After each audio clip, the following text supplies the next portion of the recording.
Welcome back, ladies and gentlemen. It is Thursday, November the 23rd, 2017, and it's time for another Technical Alpha. We've survived another week, but will we survive another week of literally zero game news? Because holy hot damn, I feel like I'm living in a time warp, gentlemen. I feel like I've lived in the same week now for about a month. Like nothing in movies or gaming or anything has changed. It's loot boxes and touching little boys, and that's the entirety of everything on the news. I feel like I'm stuck. I feel like I'm stuck. But hey, we're here. Groundhog Day, pretty much. Yes, yes. The exquisite Bill Murray, the irreplaceable Bill Murray. How old is Bill now? Very old. Like, I'm waiting for the day of where I'm gonna have to like just go offline and shed some tears because Bill's actually going to die soon. I feel like, but he also just looks like he is. Oh, I have to change the white balance on my camera. He also just looks like he is way too stubborn to die. Like he's gonna be that dude at 114 years old that hates absolutely everything, including the fact that he's still living and breathing. But he's still going to continue to live and breathe for a long time. And then we'll get, like, another random artsy-fartsy movie. or something starring Bill Murray. But how are you gentlemen doing today? Mr. Black, how are you doing? Good. I'm very, very tired today. It's just kind of all hit me.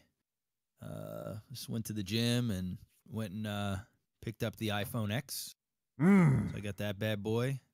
So I just spent the last couple of hours setting up all my Google Authenticator, because when you get a new phone, you have to like reprogram every single one on every site you use and print off the safety key. And then I had to like put all my passwords and things and just make sure everything is working, set up the Wi-Fi's, and it's at the point now where phones are like computers, and it's like a 5-hour setup basically, just to get it going. It's an afternoon. It's an afternoon essentially. So anyway, I picked those up, picked that up, and spent a fortune. But you know, I can see myself having this phone for a long time. The iPhone, I got the Apple Care, and I take care of my phones anyway. But yeah, the last phone I had was the iPhone 6s Plus, which I still have. This is the first Apple phone that I ever had an issue with. The listening to people call, like coming through the speaker, it went really, really low, like super low. So pretty much whenever I talked to someone, I had to have it on speakerphone in order to really hear them. Or have it hooked up onto Bluetooth, like in my car, I could hear fine. But if it was just on the phone, So the speaker itself just kind of crapped the speaker out. itself, yeah, and it was after the warranty. So I went in and it was past the warranty, and it was like $300 to fix. So I was like, okay, I'll just wait for the X to come out, and this still works fine. I mean, every other feature works perfectly fine, but this was the first Apple product that I had that I had an issue with. So I decided to get the Apple Care for the X. And everything's a screen on this too. Like even the back is like glass, or like some kind of. Yeah, well, it's all glass. It's glass on glass on glass. It's great for reception. Terrible if you're Butterfingers. Yeah. And the phone just runs so fast. Like, I mean, I've never seen. It's so cool, the face recognition thing. Like, it's crazy how it works. Like right now, the phone's locked. If I just look at it, it just opens up. Just opens up immediately, and you don't even have to stare at it. It takes a full facial scan. So even if you have it out and your face is turned, it'll still turn on any angle of your face. Even if you do it up like this, it'll still turn on. You don't need to be like directly in it, like looking like you a moron. don't have to be staring it down for a while. You just open it. You just open it up and just put it towards your head, and it'll unlock itself, which is pretty dope. And then all the way that you move apps around and shit, it's completely different. There's no button at the bottom anymore. It's all through swiping, and I thought it was going to be difficult to maneuver, but once you get the hang of it, it's like, holy shit, why wasn't it like this before? Like, because usually when you get something new, you hate the change it makes. All the changes that they made on this, I'm like, wow, why did they not update the other iOS? Like, why didn't they put this on the 6S Plus? It just runs so much better on the iPhone, and have 4K on here. The videos look incredible, and the entire screen, like the entire face of it is a screen. There's no like border or anything like that. So although it's a significantly smaller phone than my 6S Plus, the screen's actually bigger. So well, the screen. The screen real estate is just takes up. What do they call it? There's like the screen to body ratio or some weird. Like they have a name for it, and then there's a percentage, so you can see, because you can't just go by the phone's diagonal anymore, because it's people are squeezing more screen into the same kind of Dell body. started doing that with their laptops. Like they have it's a 13-inch class laptop display and an 11-inch laptop. So people are like, "How are you doing that?" The math doesn't make sense. Yeah, it's the one I have over. It's the XPS 13. Like it's technically like an 11-inch laptop, but it's got a 13-inch screen. I'm like, yep. Yeah, the selfies on this look insane. It's like it's almost like using my Canon T4i. Like the quality is just at the same level. And then you can like blur out the background around you and pop just you, or you can take a picture of yourself and it'll black out the entire back, so it's just like your face. There's so many different things you can do. And the emoji thing is kind of cool to see too, where it does face recognition, and then as you're talking, the animal does the same movements at the same time. Is probably something I'll never use, but I think it'd be cool for back and forth with your friends. The only crappy part about it is the person you're sending it to has to also have an iPhone X in order to see the animation type thing. Of course. I think the thing that will be that I'm most interested in is how fast the phone is over time, because all smartphones, flagship or otherwise, it doesn't seem to much matter. They're all bloody fucking fast right off the rip. You open the phone up, you install your apps the first time, everything crisp, speedy, unbelievable. All blows your mind. Yeah. Exactly. And then, but the problem is with phones, even when you factory reset them, they don't just magically go back to being the speedy Gonzalez that they were before, just by nature of phone design. So I think that will be fun to see how the iPhone X handles that, because they've got new excuse me, processor in that thing. Yeah, they got the new chip in here, and it's so fast that it's like instant. Like when you turn the phone on, it's like almost instant. When you click on an app, the screen just flashes up. When you're doing the face recognition, it's instant.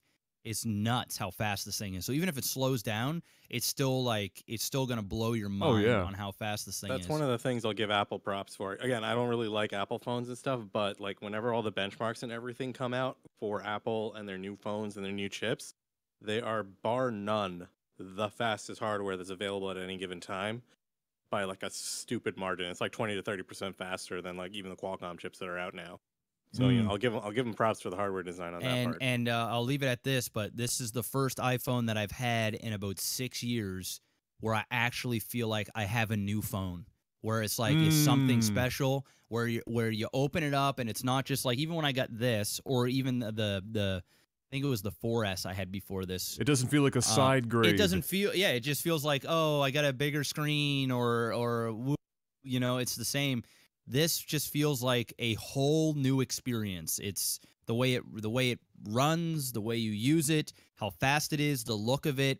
It still feels like Apple, but it really feels like I didn't waste my money for once. Like, and I went in there preparing to waste my money. I mean, I blew a lot of money on a phone that I didn't necessarily need, but I left going, okay, that was a solid purchase. That was like, I don't feel like the man stuck it to me, and I had fallen for the Apple trick. I feel like I've actually earned something. Now, if I had gotten the 8, I may not have felt that, because the 8 and the 10 are significantly different. So the 10 really made me feel like I have something special. Well, that's good. That's good. Yeah. Panic, how are you doing? You also entered new phone territory, did you not? Yeah, I'm getting rid of this one on Tuesday. This is the LG V20. I actually love this phone and I don't want to get rid of it, but I have a really weird problem which T-Mobile and LG just have not been able to fix. Neither of them have any clue. This is actually the third one I have of this. The other two phones are technically fine also. Just literally when I go to work in like a 4-building radius of like my office, the train station, and the mall, which is pretty much where I spend about 8 to 10 hours of my day every day, my phone will reboot every 5 minutes to 2 hours. What? Yeah. Just in that area. Like, if I was in California for a week... You got EMP'd. I was in California for a week, or a couple of days for BlizzCon. Nothing happened. I'm in Westchester with my parents. Nothing. I'm sitting here. Nothing. Phone works perfectly, phenomenally. Everything's great. Walk into work, boom, phone just starts rebooting. The T-Mobile store has no idea. Like, they have no clue. I went to a different T-Mobile store, like, your phone's fine. I'm like, I know. So, I mean, yeah, I'm trying to think of what could possibly... I think it's like a combination of the hardware in the phone, the cell phone towers in that area, the repeaters that the buildings might be using, and whatever software I have on my phone. Because my coworker also has a V20. He doesn't have the problem. What the frick? So we have, like, I literally have no idea. So literally what I'm doing is my dad is taking this phone off of me because his Note 5's battery is, like, crapping out. So he's just going to take this, and I got the Oneplus 5T coming in on Tuesday. That's so I was just random. like, the problem is I love this phone. I'm like, shit. That very might well be the most random combination of things I've ever heard for a cell phone. Yeah. So but it's like impressive. It's unusable because it just reboots all the time. Like, I could be talking on a phone or just like reading Twitter or whatever, phone will just reboot. That's like, crazy. Well, shit. That's crazy. Well, I don't have a new phone. Mine's still perfectly fine. It's just sitting here, and hopefully it stays that way because I don't really feel like spending hundreds of dollars on another fucking cell phone. The phones are way too expensive now. Am I like? Hundreds. Am I crazy? I'm in the thousand. I'm in the four digits. Like flagships are, you know, excluding Apple. I mean, you're starting at $799 now in Canada anyway. Like you're starting $799 for a flagship, and I've like maybe I'm crazy, but they're not worth that much money. Like I got the OnePlus for like $600, including an extra charger and case and everything. So I'm like, I was hesitant because I was kind of like between Adam and Jeff. Like, I'll drop money on a phone, but I was just really hesitant. I didn't really like the Samsungs this generation, like the S8 and the Note 8. I don't like them. I was worried that if I got the V30 with my load of software, I might have the same problem. So LG was out for me. So I'm like sitting there and I'm like, a Razer phone or OnePlus 5T. And I'm like, as much as the Razer phone looks pretty cool, I don't want to buy like first generation of Razer's phone product. I'm like, I am not going to gamble that. I'm not going to gamble $800 on that. Razer as in shitty product Razer? Their phone that I handled, I actually used it. It actually looks really good. It's not a bad phone. yeah, like it's solid. They did a lot of cool tech stuff with it. 120 hertz screen and battery. I handled Battery it, life and is I thoroughly apparently enjoyed the it. best battery life on the market right now. Yeah, I thoroughly enjoyed the phone. So I was just hesitant because Did usually they with slap their stupid green logo on the back of it? no. Thank God. They have one you can get with it, but they haven't just a classy like. It's just etched laser in one. etched. Yeah. Okay. They bought another company for it. So again, like the phone itself, I feel like it'll be good, and Razer, if they do a second edition, will be fine. It's just with cell phone companies, especially, like you don't want to necessarily buy like a first time approach for, because you want to see how they support the software, how they kind of do some stuff over time. So that's the only reason I ended up not picking up the Razer phone. Yeah, I ended up watching some reviews for the Razer phone when Panic asked me like between this and the 5T, Yeah. and I kind of anecdotally was like, does the Razer phone have a 3.5 mil jack on it? And he said no, and I said get the 5T, fuck it. But you know, when I went to look at reviews and stuff, MKBHD Marquez, he did a pretty in-depth review of it, as he does with everything, with his $50 million fucking cameras and shit in the studio, and it surprised me with what he had to say. I thought he was going to dumpster the phone, like, because the guy would be the type that would totally go after it if it was truly terrible. But he said, We I all can't know remember. Razer pays those fat checks. No, he makes so hate much money he reviews. doesn't actually have to have that. That's care, yeah. He's at the fuck you money stage. Yes, that's the best. That's the best kind. It's the best stage. kind. That's the Fuck what you you. want me to give you a good review? Too bad your product sucks dick. I'm rich, bitch. I'm Your rich, product bitch. Sucks dick.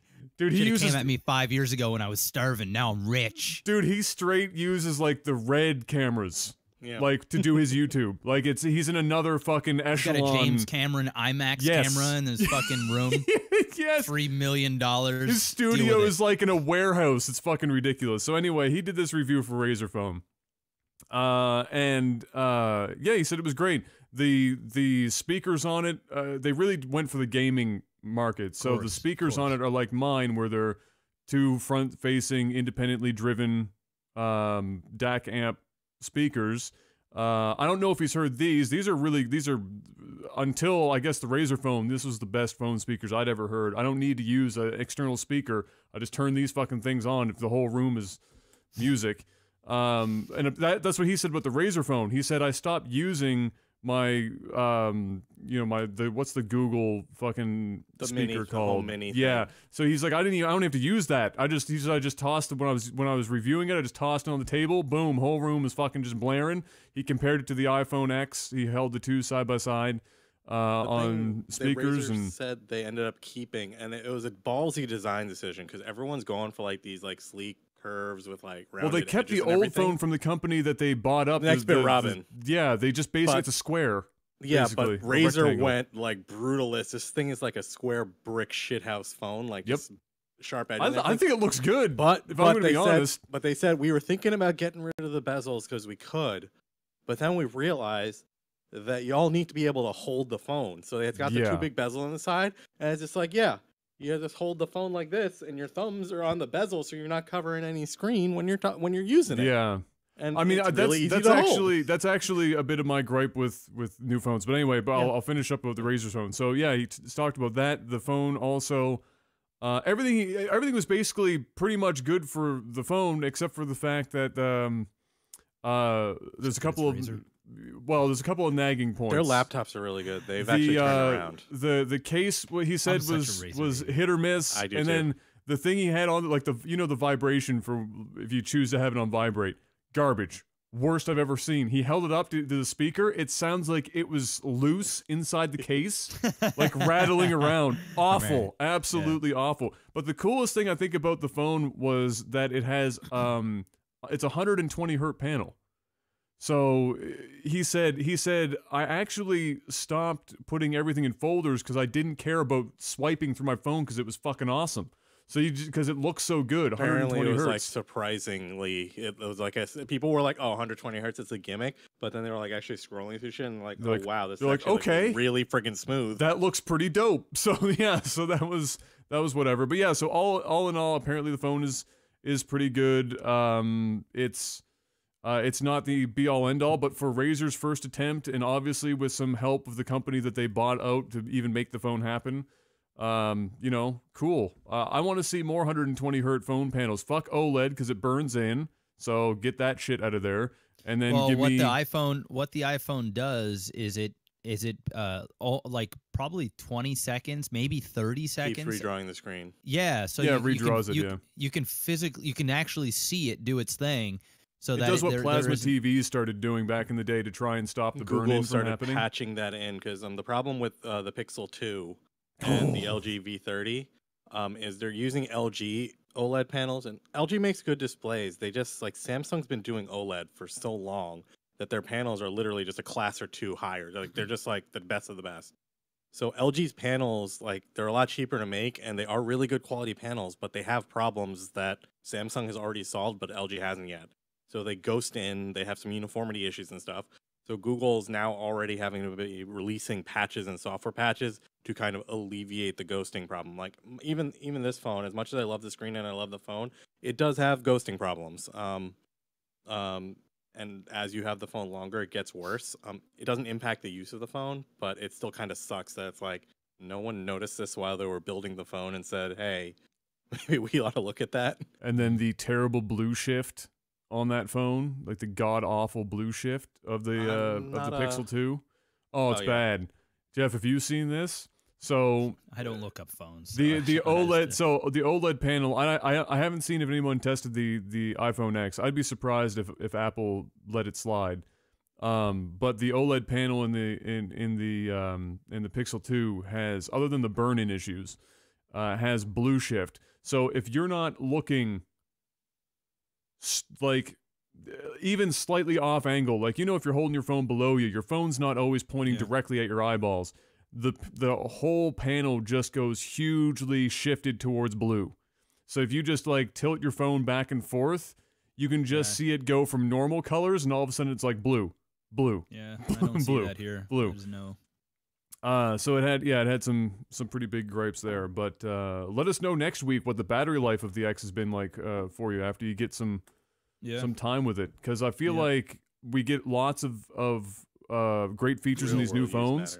The bezel-less stuff gets a little scary because there is really, not scary, but there's nowhere to hold the fucking phone anymore. You're basically just resting it in your hand and, like, using your thumb.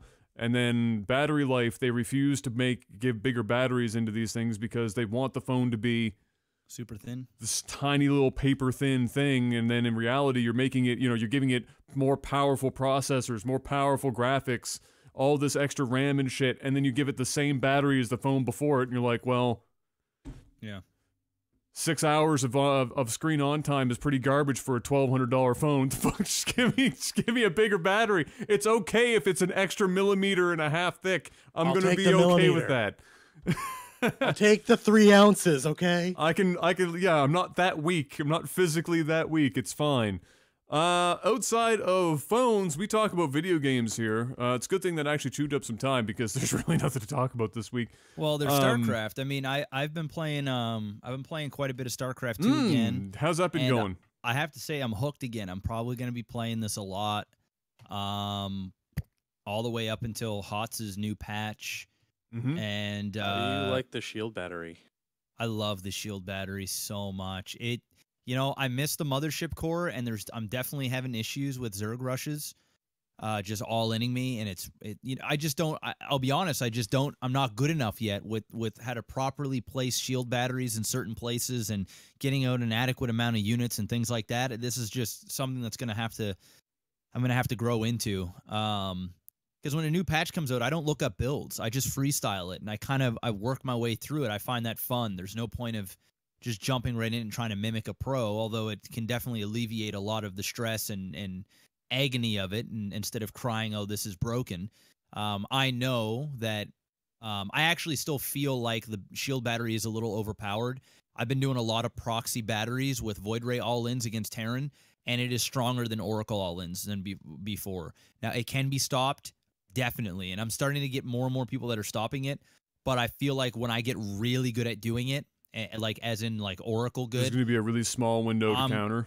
I'm gonna fucking own Terrans like I did when I did with Oracles. Oracles are just not as strong anymore, and apparently I think they just got a nerf, like another small nerf. They're just not doing what they used to do. But these shield batteries, some really unique plays. Instead of cannon rushes, people are doing shield battery rushes, and it's working. Like you can keep one zealot alive for a long time. Like one zealot can take out like 12 lings and just like bring it on, bitch. And then if you have like 2 of them, you know, you can be a god, right? So there really has to be a lot of DPS on one unit in order to kill it off quickly because the shield regenerates shield so quickly. And it's also nice too when you proxy it. I've been using a lot of forward shield batteries, so when I'm getting ready to attack somebody, I'll put a proxy pylon out there and put like 4 or 5 shield batteries. I'll be able to go in. Pretty big investment, isn't it? It is. It's an all in. It's always very all in-y. But I go there, I do a push, and then if it doesn't work, if I can do a significant amount of damage, I just need to back up and regenerate my shields and go right back in for round 2 instead of before where it's do or die. It's like go in there and get it done. It's still like that to a degree. That goes pretty well with your Blink Micro style too, doesn't it? This patch goes perfectly well with my style. I feel like I can hit Grandmasters with these changes because they even added more minerals to the mineral line, so you don't have to expand as quickly. It really just caters to my all-in-y, aggressive, micro-based play. And the new Stalker is like a Dragoon, just not as dumb. It's more powerful.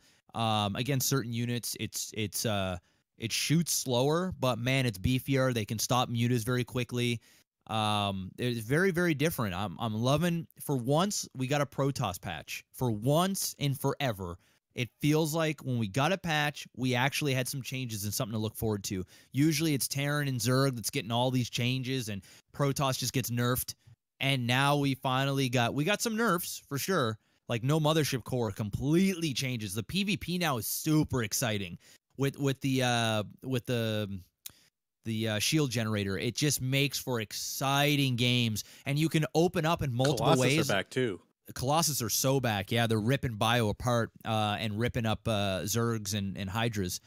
No, even in PvP, and I've seen Colossus back. They're not. It's not like was it Wings where it was like whoever had the most Colossus one or Wins. no? Yeah. It's a little bit less like that. Like it's useful because it helps at least spread out the damage so you can fight more effectively. But I've been seeing it a lot and more. the disruptors are very different too. Now it detonates the moment it gets into that radius, so there's no longer this. You're timing it to explode at a certain time. It's as soon as it hits units. That is really great in PvP. It can really change the fight, but not really end it immediately. Is it more like a Reaver explosion where like yes, once it hits the unit? Okay. That's a good way to put it. It's basically a Reaver explosion. It has significantly more of a splash, but it's still the radius is much smaller. You just can't blow up 12 stalkers at once. You can't end a match immediately. You can't end it right away. And they also recharge more quickly as well, which is nice too. So you're using them quite more frequently, which means you don't need as many disruptors to stay alive in a battle. You really only need 2, and you can continue to kind of so you won't do some burst damage. Oh my god, match over explosions, but you'll have a lot of like oh. Yeah, it's nice. It's like you're chunking your opponent down instead of just ending it, which is what I think it should have been in the first place. Kind of wish they brought back the Reaver then instead of just having the disruptor. Like the Reaver was that unit.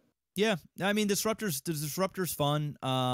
There's some nerfs to it. The Widowmine got changed, so that's amazing. Now when Terran a Widowmine pops off, Terran got hard. Terran got nerfed. I know they're gonna get buffed a little bit back because like they got hit a little bit too hard. Yep. But that's what happened with Protoss. The Raven changes I think have been really well received because it makes it a lot more interesting to have in like the mech battles. Yeah. And then I think the ghost changes. I don't know if they're in yet. The ghost change, yeah, they're OP. But it looks really good, dude. When they proxy ghost you and it automatically has cloak, you're fucked. Messed up.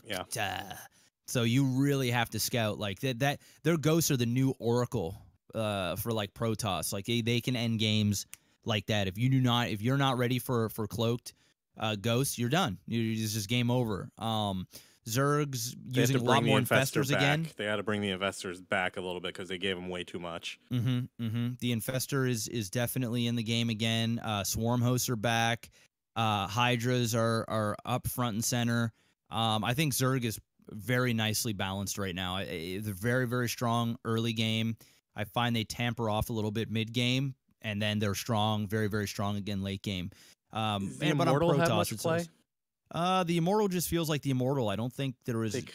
Like it's been a unit that like I feel like should be more of like a core backbone unit, but it's way too situational now. Like I know it's mainly for like Roach Ravager counters, and then like in against mech you might have a couple. I mean, I still use like Immortals quite a bit. The PvP, they're still great. Just PvP is so exciting because the mirror matchup now, it isn't about build order losses. It's now about shield energy or the batteries placed in certain in good spots and just microing your life away. Like and it's exciting because one person can go Stargate, another person can go Robo, another person and there can still be a winner on either side. Before it's not it was a locked build order counter. Exactly. Before it was like, hey, it's either you open up this way against this or it's over. Now it's like they can clash. It's not as mirror matchy because it's all about how you construct your base and your placements of the new building and it's just really great. Even harassments with adepts,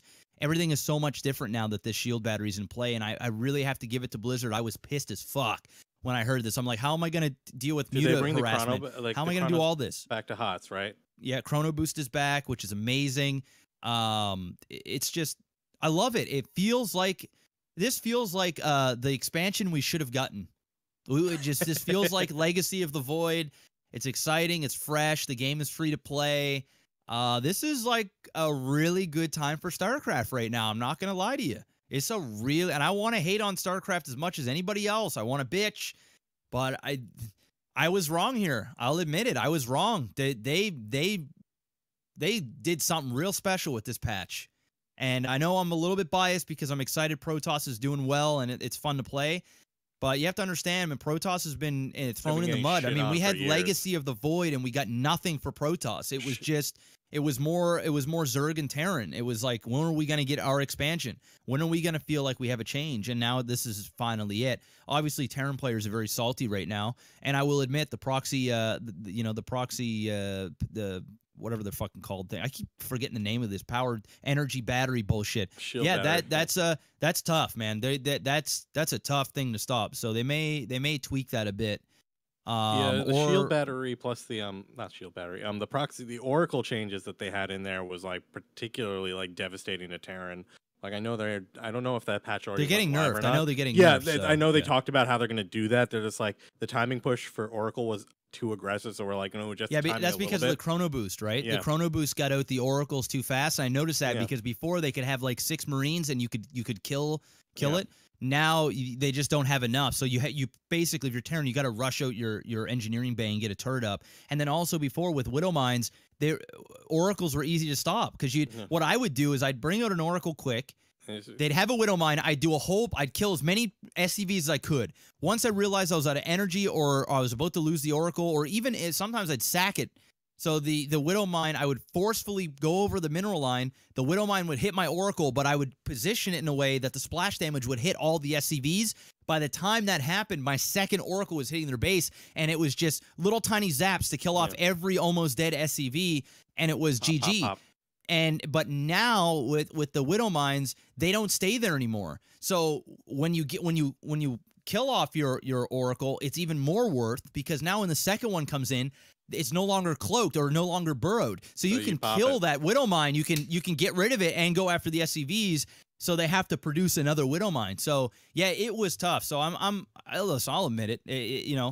Terran got shafted a little bit, but I'm not crying. I'm not shedding any tears for Terran by any means because they were OP as fuck for the longest time, and they had the audacity to sit there and complain like they were struggling. It's just ludicrous. I mean, the units Terran that was were struggling OP finally at the pro level, like on the ladder level, Terran was doing pretty but well. But there was no pro players that played Terran. Here's the thing: the game is balanced for 5 Koreans. The issue is the vast majority of high-level players are top masters, grandmasters, and every single game, even now, every single game is a cheese or an all-in. Every single game. I'm not talking 9 out of 10. 10 out of 10, 100 out of 100, there is cheese or an all-in every single game. That's the problem. And it's I don't mind it because it's right up my alley.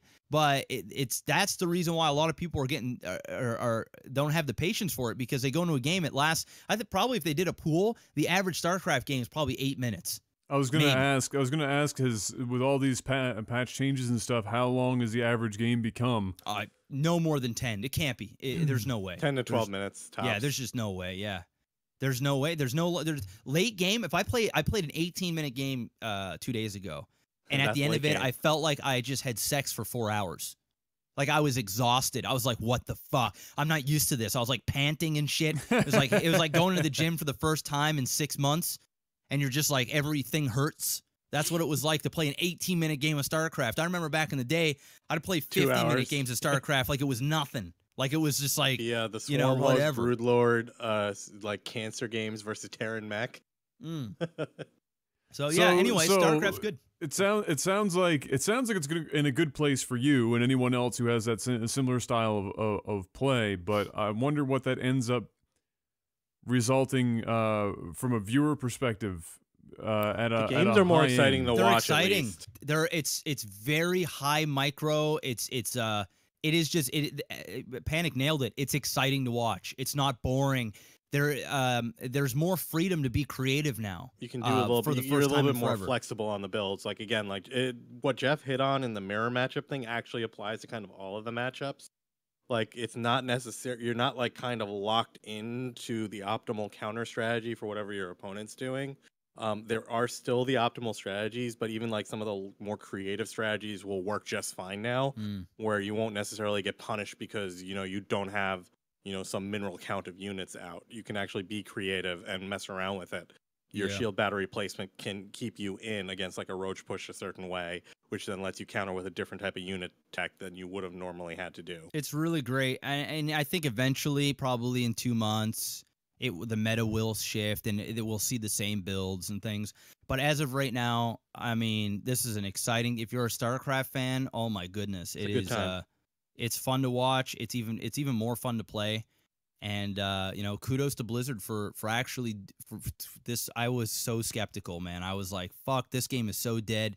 I was like, they're just murdering this now. They don't even know what they want to do. And then I play this thing and I'm like, I'll give it an honest try. And now I feel like playing StarCraft. I feel like playing StarCraft right now. I'm talking about it. And that's to say a lot from a guy who's probably played 20,000 hours of StarCraft to actually, and a guy that has done it all. I've done it all in StarCraft. There's nothing else for me to do in StarCraft to accomplish. I've done everything that I can do. I'll never win an MLG or a GSL or whatever. I've done it all. All right. And for me to actually feel like I want to play the game, that's an accomplishment. That says a lot for me to want to sit down and play it. And I sure as hell will do it tomorrow. Yeah. I think that's where I'm looking forward to is 2 months from now, 3 months from now, after all of this is settled, and to see where it goes. Because my hope for StarCraft II, because obviously StarCraft III is when we're having grandchildren, pretty much, is that StarCraft II gets to a point where the creativity part and being able to be creative inside of a game and making, one rock, paper, scissors decision wrong suddenly ends the whole thing, and you don't have, not even a huge amount of skill can bring you back out of it type scenario. I think ideally for me, I'd like to see it get to a point where the creativity part ends up being able to stay, and not just because this massive change on all three races happens at the same time, and so right now we're seeing all of that. And then, do we get to a landlock scenario 2 months from now where everyone's doing the same builds and we're back to the regular stuff? I would like to hope that at some point the Blizzard gets it balanced to the point where that kind of creativity can be a consistent part of the game. Because that's kind of where Brood War ended. Like when they stopped patching Brood War, that's kind of where Brood War was. And, some of that is thanks to the mechanics being fucking wonky and weird that allowed that kind of stuff to still be there.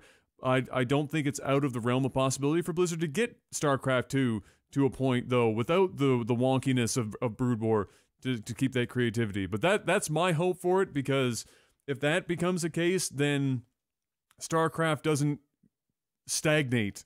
Yeah, a year and a half from now. You know? Yeah, it's got longevity. I think StarCraft is at a point now where, and even before this patch, I don't think StarCraft was ever going to be hindered on its ability to captivate the viewer and stuff. I think they've always had that.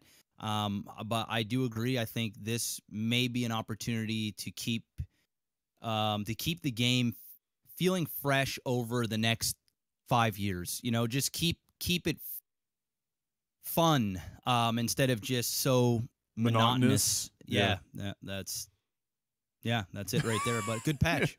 Yeah, fantastic. Well, I'm glad to hear it.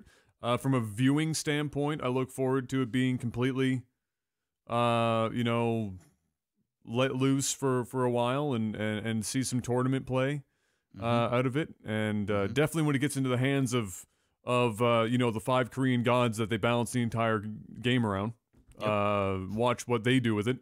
Especially if you're telling me it's a micro-intensive thing, that's when I really want to see the Koreans take at it, because nobody micros better than the Koreans. So that will be I think fun to watch as well. Just we don't have to talk about this for a long time, but I just want to, for the sake of continuity, for those who may not be constantly ear to the ground, but they get it here on the podcast, the Lootbox thing. So we all know EA and the Battlefront 2 and that kind of spilled sort of into their Need for Speed as well, and now it's kind of also spilling into FIFA. Like, EA's got a domino effect in 3 quarters going on over there with this whole thing, thanks to worldwide. Yeah, worldwide. So, was it Belgium? Yeah. So Belgium did their thing. Yeah, Belgium pretty much came out and said, "Hey, we consider the loot boxes and stuff that EA has done here to be gambling." They also came out and said, "Our laws are not equipped to handle that, but we're looking into adjusting that. But moreover, we are going to go to Europe as a whole, and we want to address this." Yeah. So that's a non-trivial statement, because effectively now Belgium's like, "Yeah, we're coming after you." Pretty much what they said. Yeah, and then Hawaii, out of fucking nowhere, says the same thing a couple days later, or like 24 hours later. It even said it's a trap in his statement, which was glorious. Yeah, like they said this is literally a trap for kids. I think they singled out the kids specifically for the kids. Well, it is. It is. Yeah, I mean, let's just be real about it. It absolutely is gambling. It's absolutely, and it's the scariest form of gambling, because you don't know. You don't even know that you're gambling. Like, you can't even process that. It's and then woven into the game you're playing, exactly. So you don't even register it. You don't see yourself in a casino at a one-armed bandit fucking pulling But that's what you're doing. But that's what you're doing. Yeah. If they turned it into a slot machine, it would do the exact same thing. It is a slot machine. And it is. And then subconsciously, as you get older, and whether it's lottery tickets or whatever, it's gonna be ingrained in you that you can potentially win something by luck of the draw, or by buying enough tickets, or by whatever, because it worked for you in the past. Yeah. And I know that's a really negative way of looking at things, and I know people aren't like, well, it worked for me in CSGO, or it worked for me in Call of Duty, or whatever thing it is, and it's got to work here for the lottery. But I think it's just subconsciously it becomes a habit. It becomes you don't even know you're making the decision. It's already made for you, because it's ingrained in you. It's like being brought up a certain way. You don't know how you're acting, because it's just you. It's just you don't. It's just who you are as a person. Everybody is brought up in different households, and so everybody has their own quirks, or they believe in certain things, and whether they think it's their own decision that they believe in, say, a religion, or they believe in the way they should brush their hair or shave, or what they think about certain groups of people, a lot of the times they actually don't. They until they subconsciously realize that they're judging, or that they're actively, I guess, judging, but you don't know it because it's what you're brought up in. So there is no other way, right? It's almost like a person that's racist. They don't even realize that they're hateful. It's just how they're brought up. And so it's the same thing when it comes to these gambling thing. I know it's a very extreme way of things. I'm trying to make an analogy that people can understand here, but it's, you know what I'm saying? You don't even realize that what you're doing is dangerous. But here's the well, I think that exists to a point. I think that probably exists. You know, I want to believe that there's a point in which people, like you said, make the realization, right? Yeah, but then I think the problem becomes, it's like you're going through the 7 stages or whatever. Then it's like acceptance and all this bullshit. But I think the problem is that some people probably don't even want to, or a lot of people probably don't want to recognize it as gambling because they're actively doing it themselves. And they're probably people that wouldn't go to a casino and sit at a slot machine and go for it like that. So for them to reconcile in their mind that what they're doing is essentially the same thing that they've already decided in another area of their life that they wouldn't, you know, be a part of. All of a sudden you get this massive cognitive dissonance, and now you have to come to terms with that, and you either have to accept the fact that it is, and then if you do have a problem with it, because let's be real here, especially in the mobile market, there is a good chunk of the people that spend money in the mobile market, which is between 2 and 5% depending on the title, or just in games in general. There are a substantial number of people that, regardless of the fact that they're only making like $45,000 a year, they're spending like $300 per game in microtransactions. Yeah, dude. So like, and a lot of it is because, one, it's done at such a small tick. It's a death by a thousand cuts. We've talked about it before. But some people will also just outright just bam $100 on like this one thing and just go for it. But they don't recognize it, or they don't want to recognize it. And I think that's part of the problem. I think it's more if they don't want to recognize it. That I think a lot, when everybody does something wrong and they know, like, not everybody does, because there are some young guys and gals out there that really don't understand that they're gambling. And I think eventually, when they keep losing money and they keep not getting what they want, I think eventually the gears will start to go, what the fuck, you know? Why did I just spend $50 or if they knew the drop rate was going to be like 0.08%, exactly. Then they realize that it's a slot machine. Yes. But fuck, now I forget what I was going to say. Where was I going with that? Great question. What was the point that you were making there towards the end? Oh, that people don't want to admit it. Yeah, people don't want to admit the fact that that they're doing wrong. It's almost like the people that, you know, indulge in junk food. They subconsciously they know, I probably shouldn't be eating this right now because I haven't had a decent meal in forever, and, you know, whatever. But eventually they'll just hide that feeling away, and they'll just indulge. It's the same thing with this sort of thing. And I found myself doing that shit too, especially with Hearthstone. When Hearthstone first came out, I was buying packs like a motherfucker. And I was like, oh, I want to get the legendary, I want to get the legendaries. And then eventually I was like, oh, what's another $50? So, you know, as you say that, before Panic jumps in here, because I know what you're gonna be in the same wheelhouse anyway. Saying that, where I wanted to take this conversation next is trading card games. Because these things have been around for a fucking long time. And it's a bit different if they're physical for reasons, but I won't go on a big spiel about it. But that's where I want to steer this conversation, which is probably where Panic was going anyway. But with Hearthstone and Magic and Elder Scrolls and all these card games that exist now, how this fits in with the loot box scenario. But go ahead, Panic. So this gets kind of weird for me also. Just it's hard. It varies. My opinion on it varies based on the time of day and the time of week or whatever my mood is at the time. But the way I feel and why I feel loot boxes and everything in general are gambling, and why it shouldn't necessarily apply to card games like Hearthstone. In loot boxes, it's mostly just random cosmetic stuff depending on the game. Even if it's progression-based stuff, you have chances to pick up things. And you always get a fixed number of things. Now, in a card game, it's functionally the same thing. You buy a pack, you get X number of cards.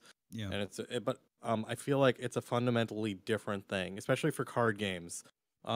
Older style card games before Hearthstone, regardless of, you buy a booster pack, you get 10 cards, you look through them. Those cards have varying values, but all those cards are usable in the game in some way, shape, or form, and they have value within the game. But more importantly, there's a singles market for it. If you need to buy a single card, you can go out and get it. There's a value to it. There's an attributable value. It's fine.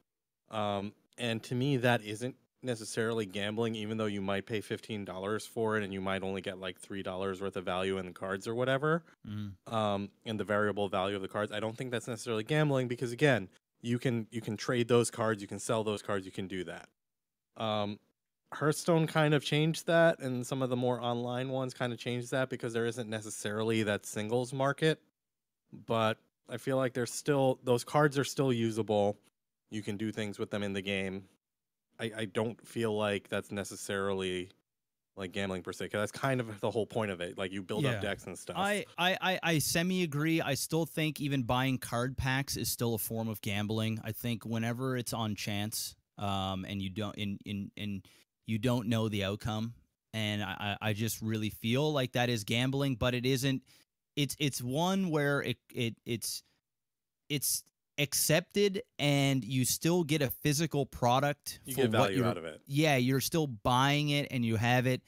But there's no doubt in my mind that it isn't a form of gambling, because even as kids, we've all been to the arcade store or EB Games or wherever, and we bought 7 or 8 packs of Pokemon cards, and we open it, and we're scrolling immediately to the holographic to see what we got. We give zero fucks about anything else. It is quite literally like searching for a legendary. Now, the problem is, with the legendary, there is no marketplace that you can just go and buy that card. And in Pokemon cards, there was always a place that you could just go and buy that physical card, so that you didn't have to gamble hundreds of dollars per se to get a Charizard, right? You can go and be like, I wanted this. You could go buy it for $34. It was a $34 card when I was 12 years old, and you could get it anywhere. I mean, you could get it at any card shop. You can get it at any flea market, online. I mean, you didn't have to look far to get a Charizard, and that was the card to get in Pokemon. If you want to get a certain card in Hearthstone, you're opening packs. Oh, yeah. And you're disenchanting, and you're opening up more packs, and you're disenchanting more, and that's kind of where my issue with it comes with. Yeah. Adam and I were actually going back and forth on Twitter about this earlier this week. But one of the things is, like, if not loot boxes, one of the ways to fix the problem is to, you can have loot boxes, totally fine, but you have to have everything available on a singles market. Like, if I want to go and buy that particular thing in the game using either in-game currency or real money, I should be able to. You know why they don't do it? Because they wouldn't make as much money. Yeah, exactly. But they like, I feel everybody like that's would just buy 2 cards, and that would be the show. Yeah, you know, all the other cards would be dead, and they would buy the main cards for $5, $10. Yeah, but that's a them problem. That's a them problem, and they're not gonna a problem. EA has. I'm going to assume that regardless of the speed in which this happens, this Battlefront fiasco, because it had the Star Wars name tied to it and got so high profile, has like the first domino has now been hit and knocked over, and now it's just a matter of time before we reach the end of the line, and standards, probably varying by country or region or whatever, are going to be put in place for games in regards to loot boxes and card packs or whatever. There's going to have to be a certain level of transparency. There's probably going to have to be a certain, if not definitive singles market, or whatever we want to call it, a place to buy them one-off without having to gamble to get it randomly if you don't want to. All these things are going to have to be put in place so that it is both more fair to the consumer level, but also for those people who are caught up in it, who are often at this level, because, you know, you have to be a certain age to go to the casino. Yeah. Right? You could be fucking 8 years old playing these games, right? Like there's no, and so basically as it stands right now, EA with the FIFA games and with Need for Speed and with Battlefront and other publishers, Hearthstone with Blizzard, any one of them, they're basically skirting around the fact that you don't have to be of a certain age to play most of these games. Yep. And so they're basically just ripping out the concept of the one-armed bandit casino moneymaker, which I think is the highest, which I think is the highest earner for a lot of casinos, is the fucking slot machines. Of course. So they've just, there's a certain payout. It's the same thing with cards, right? They have an algorithm. There are so many cards need to be bought before they give out a certain card. Yeah. It has nothing. I guarantee it has nothing to do with chance in terms of like, they all have the same level, level of pulling it. There's an algorithm in place that after so many packs or whatever, the certain holographic will be pulled, so they make a certain amount of money before, you know, it's all figured out, right? They're not stupid. But I think you nailed it, Adam. I think you nailed it, where I think they could just get rid of all of this if they just made it a screen popped up where you confirm that you're 18 years of age or higher, and within that, or whatever it is for the legal gambling age in your country, or state or province or whatever, it would probably be by country. Then I think they have all their ducks in a row. And of course, then people could still go, oh yeah, well, you know, I'm 17 years old, but I'm still checking the thing. Then they're covered, because they can't say they didn't warn you. And you could say the same thing about online poker or anything. I mean, anybody with a credit card, you could be 15 years old and go on and gamble, right? That nobody's there to, you know, check your ID and things. It would be ludicrous for them to do that. And listen, there's nothing wrong with opening up a bajillion packs for a chance. Hey, there is that value of the high of opening it, right? Where you feel great, you know.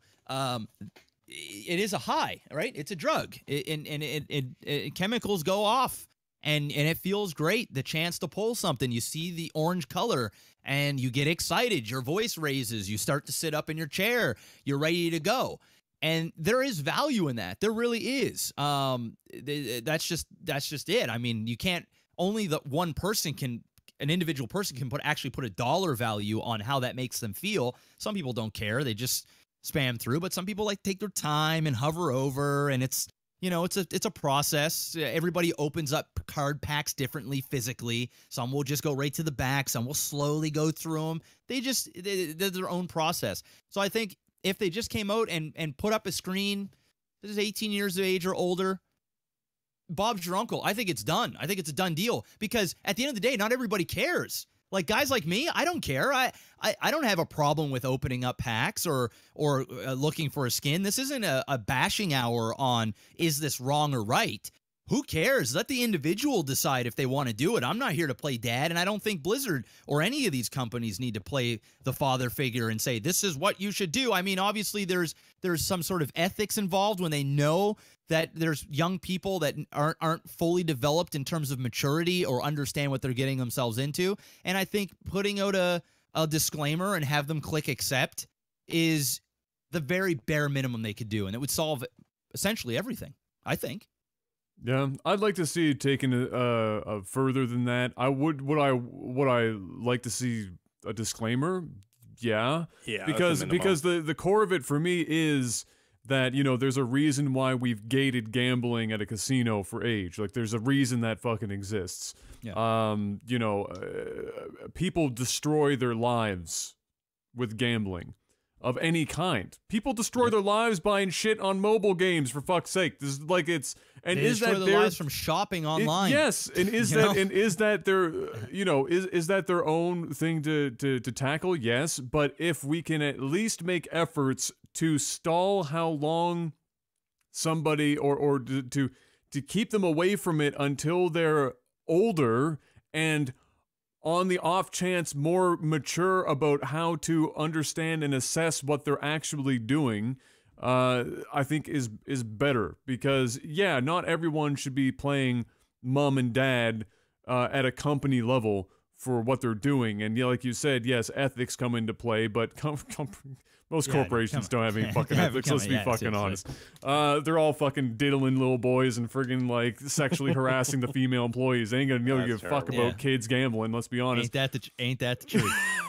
but you know, from a perhaps a political government governing level, I think that there's probably an okay argument to be made about games that include these mechanics to be included under the same umbrella as a casino would be placed under, because they essentially operate under the same mechanics and under the same high that Jeff just described. It's all for the same points. It's all for the same reasons. It's just one takes place in a building with a lot of lights that wants to keep your ass awake and drunk for as long as humanly fucking possible and keep you on tables and keep you in there, pump that raw oxygen into that building until you literally can't sleep, and then that's just keep that train going. Oh, that's my Vegas life. That's the same thing. It's the same thing, except it's just in a game, and I think it's actually a bit scarier because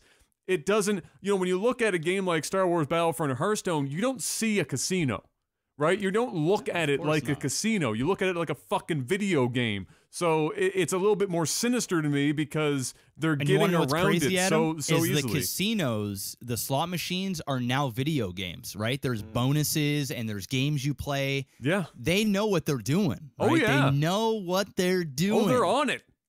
They've been on it. They've been on it, dude. If you go to a casino, it is an arcade for adults. That's what it is. It's an arcade for adults. But so for me, I wouldn't mind seeing it fall under some more, you know, government body type deal because gambling I think commissions, or not too far. Exactly. Well, somewhere at some point, just to try and gate it so that at least the kid knows, you know, how to tie their own fucking shoes before they start making these purchasing decisions.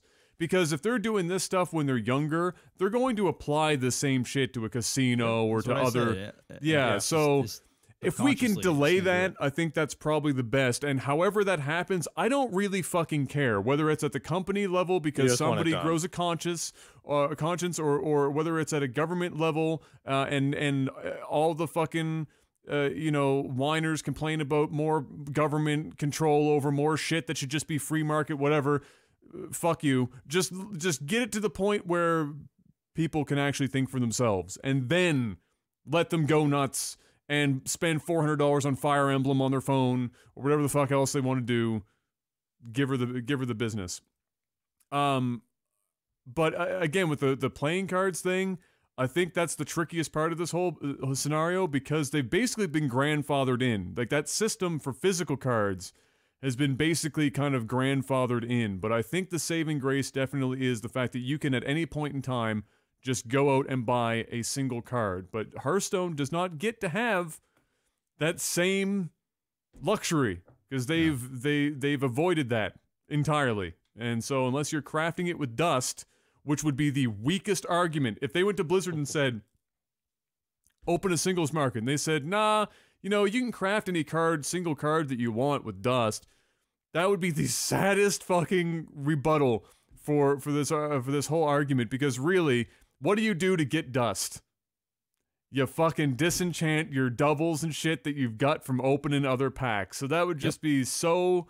It would be dumb. I think people would laugh at them if they ever came up with that. So I think to wrap this whole thing up personally, I think that this is, like I said, first domino has been pushed, and now it's just how long does it take before we see changes of some kind. I don't know what kind of changes we'll inevitably see or to what degree that the changes will happen, but I think we can all thanks EA.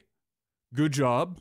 I'm sure everyone's real happy with you in the corporate world for fucking everyone else over, including yourself, because inevitably a lot of companies are going to be affected by this, and bottom lines everywhere are going to be affected by it.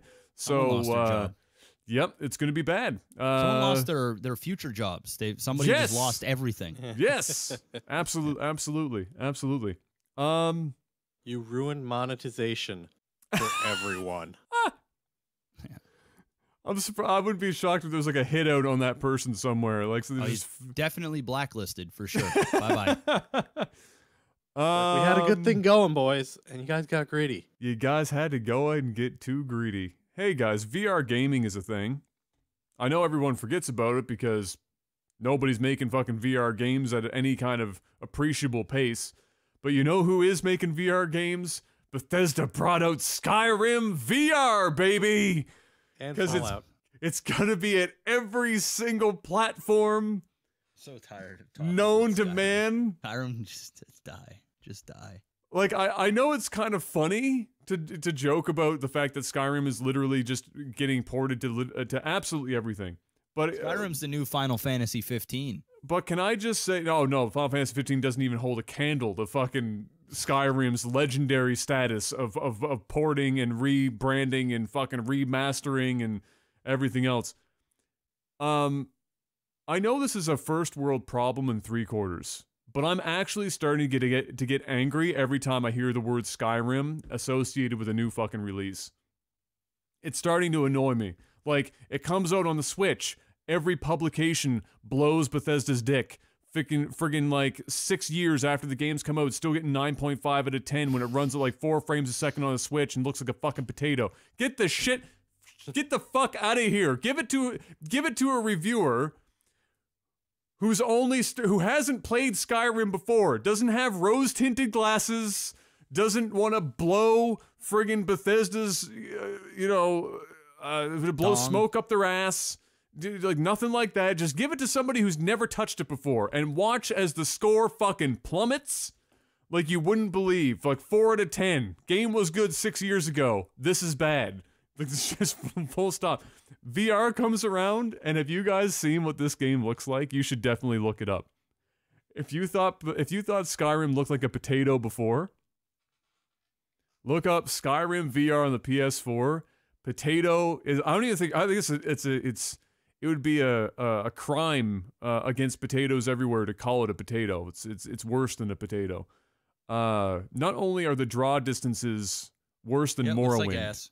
Yeah, it looks like worse. ass. It's worse than Morrowind's draw distance. The textures are so low to get it to 90 frames a second that some of the characters, honest to God, are starting to look like fucking Nintendo 64 GoldenEye 007 type shit, where their face. It's weird too. Everything almost vibrates. Looks like it has Parkinson's. Yeah. Like, it's just, everything is just like, it doesn't know what it wants to do. It's like the hands, the sword, everything is just. And now let's remember how bad Skyrim's combat was, okay? Because it was fucking bad. Now imagine doing Skyrim combat in VR with remotes and how shit that is. It's pretty bad. I mean, not to mention that. Listen, I've played a lot of PlayStation VR, and I have to say it's pretty friggin' awesome. Okay, it's worth the money if you're into that sort of gimmicky gameplay. You want a different experience. It's not something you're gonna want to put on your head and play all the time. No, there's special games for special occasions. It's almost like going to the theater and watching something in IMAX, paying that extra bit of money to see a specific thing in a certain light. Other than that, just go watch it on a regular screen. You don't need to do anything special. That's how I feel about PlayStation VR. I think it's well done. I think it's well built. It's optimized well. It looks great. There's some really awesome games. There's some bad ones. But the thing is, you're playing a game like Skyrim, which is an RPG, and it is a open world where you spend hours and hours and hours. And I played Resident Evil 7 from start to finish in one sitting. Took me almost 10 hours. And I'm telling you, my neck, after 7 hours of sitting and having a VR on there, dude, my neck was sore for 4 days. It was sore for 4 days. It got to the point where I had to go like this with my chair over there, and then you can change you can change basically when you're looking up. You can hold a button on the controller and change the position that you're looking up on the screen. So I went into the into this lay down position and changed it so that now that when I'm kicked back like that, now I'm actually center on the screen instead of being center like that, because my neck was so sore and I wanted to keep playing it that I was like, you know, if I don't do this, I might die. Like I might actually die. Have you thought about wearing like a neck collar when you play for long periods of time in VR just to have the neck support? I probably should have. And the thing is the last 2 hours of the game, it sucked because my neck was so sore that it took away from the actual game. And it was like, the game was great. I was having fun, but I couldn't get over how sore my neck was.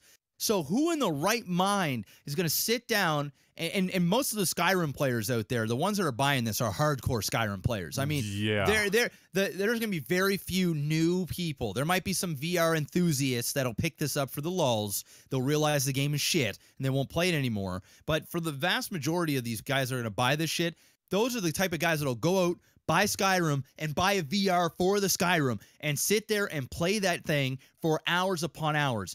Now, when you got that headset on there, GG no re. You're not even gonna be able to marathon grind this game, because after 3 or 4 hours, if you don't get motion sickness, which most people do, and trust me, depending on the game, it's not even like, oh, I go to Six Flags all the time, man, I'm a fucking legend. I'm telling you, you have this on, and there are certain games that'll make you want to throw up. And it is all dependent on how well the game is built and the movement of the character and stuff and the surroundings. Because if it's not optimized correctly, it'll make you feel so weird, because legit, when you're in there, it feels like you're in the game. Like I mean, how cool is it to be in Skyrim and stand there and see a dragon fly overhead you? That's the dream, right? It's pretty amazing, If there was a game that was going to sell a lot of people on VR, it would be Skyrim. The problem is we just don't have the horsepower to actually fucking do that. That's full stop. I think, and that's part of so VR as it is, like Jeff said, there are cool experiences to be had. I think Resident Evil is probably, in all honesty, the only one. In my opinion, like you can go and you can say, yeah, I had fun driving around in this racing game, or I had a neato time, do dual stick shooting, and it was kind of neato. All that shit is just fluff that you'll play that once in escape or twice. Rooms. Escape rooms are really cool too. Yeah, and but that's basically I love the Star Trek game though. Like those bridge type of games are pretty freaking awesome too. Yeah, but you're talking about now you're going to PC VR, which is like a whole different. The Star Trek game came out on all platforms. Oh, did it? Okay. Yeah, it's on everything. But I agree with Adam. Resident Evil, I mean, you guys hear me talk about it all the time. That's the one that listen, if I'm thinking VR, it's Resident Evil. Yeah. Period. And I think the struggle still exists right now is that here's the thing. On the consoles, what do you need? Like if you put a PSVR into a regular PlayStation 4, can you even do that? Is that a thing? Like, can you actually hook it directly to? Because like the processing power of the regular PS4 versus the Pro is substantial, and I can't. You can use the PS4 VR on the regular PS4. Okay. They give you a it hooks up onto another box, so it comes. Oh, to give it more power. Then that box connects to your PS4. Okay. But the original PS4 can overheat and shut down essentially. So the pros, it just there is no like game time. Your market is now the Pro, and actually they just came out or are coming out with an updated PSVR headset. It's either out now or it's on its way, with a bunch of different improvements to it or whatever. But so your market is really PS4 Pro owners. Like I don't think very many people are going to go out and buy the VR if they just have a regular PS4. I think that's probably a silly buy, and a very small amount of people would do it. On the PC side, with the Vive, which is really the only one you want to fucking talk about on the PC side, that is expensive. It's a bitch to set up. You're looking like you're in the fucking Matrix with 1,000 things coming out the back of your head. You can see, if you're watching this video, Panic's got the sensor, one of the sensors up back there. You've got to have a room super specific to it to get the most out of it. So it's a super not that like if you have the lighthouses set up in a certain way, it actually, like, all the calibration stuff is pretty sick for the Vive. I live in a small studio apartment, and this setup actually works perfectly fine. So the market for it, you have to look at it from a game developer's perspective, ultimately. What I'm trying to fucking get at here. Without the, yes, it totally works if you have a 3.5-inch space because you just fucking put it just right, and you can play golf, but you're going to put holes in your fucking gyprock. Yeah, okay. So that's fine. But ultimately, the market is small because of the number of people that own it, and so the money earning potential. VR games only really work well, as we've seen, if they are specifically designed for VR. They are not hybrids. They're not games that are, oh, here's the game you can play with just a controller on the TV, and then, oh yeah, by the way, over here you can totally plug in and do your VR. Those games normally end up weird and fucked up, and like Jeff said, they tend to be, or from what I've read and heard people talk about, those games tend to be the ones that cause the most motion sickness because they're not specifically designed with VR in mind as the whole hog. So a game developer has to say, well, how many people are realistically going to buy this game? You put out Resident Evil VR, you know that the attach rate for a PSVR plus Resident Evil is probably going to be pretty high because Plus, there's people will buy Resident Evil without the VR. Exactly. Right? They'll play it without the VR. Exactly. But the attach rate's going to be good. They know they can get away with it, and by the nature of that genre, horror genre, they can get away with having a controller only experience, so they can do that. But there's a reason why you don't see this proliferation of games pop up on VR, and it's because the game developer has like 4 people to sell their fucking game to, and not all of those 4 people are even going to buy the game. So, and eventually what that ends up doing is, unless a company keeps getting more and more investment to go and expand VR technology at a decent pace, if there's no revenue going to be coming in from people wanting to actually make use of the fucking product, then I'm not saying VR is going to die, but the growth of VR rate, this is me making my prediction, is not going to be very steep. You're not looking at a very steep graph. You're looking at a pretty fucking gradual, and this is what I said a year and a half, 2 years ago now. Augmented reality is going to flat out overtake VR, and then there will be a hybrid AR VR that comes out of augmented reality before VR ever fucking gets to a point by itself. The only way VR is going to really take off is 3 things need to happen. 1, graphics processors on PCs and consoles need to get high enough that they can put 90 FPS on each eye at a high resolution. 2, the headsets need to physically be able to have high-resolution displays in front of your eyes that don't have the screen door effect. That's a huge takeaway for a lot of people. And actually, it's 4 things. 3, the headsets need to get a lot lighter. Oh, yeah. Google's kind of on that track where they've been using like fabric and other pieces to put the headsets together. That needs to happen. Like the Vive is heavy. The Rift is still heavy, not as heavy as the Vive. PSVR is also heavy. Like the weight needs to come down. And ideally, if they can do wireless, that'll be huge because the wire putting the tug on your neck, it wears on you after a while. That's my biggest problem with it because I'm like I have to actually hang the cable off the ceiling to reduce the pull from the wire, and that actually helps a lot. The 4th and most important thing, the price of the hardware needs to come down. Oculus is down to $349 for the set, which is, I think, like a good spot. But if they can get the headset with all additional hardware down to about $300, with all those technical advancements, I think they have a really good shot. Yeah, that's a like long ways away from all of those Yeah. things happening. That's like that's an eclipse. That's like But, another 2 years, I think. I'm kind of with Adam. I think VR is just sort of a stepping stone to something bigger, proof of concept, so to speak, and then it'll almost go from. I think we've got one more generation of VR that's going to really change the VR game, and then after that, it'll be augmented.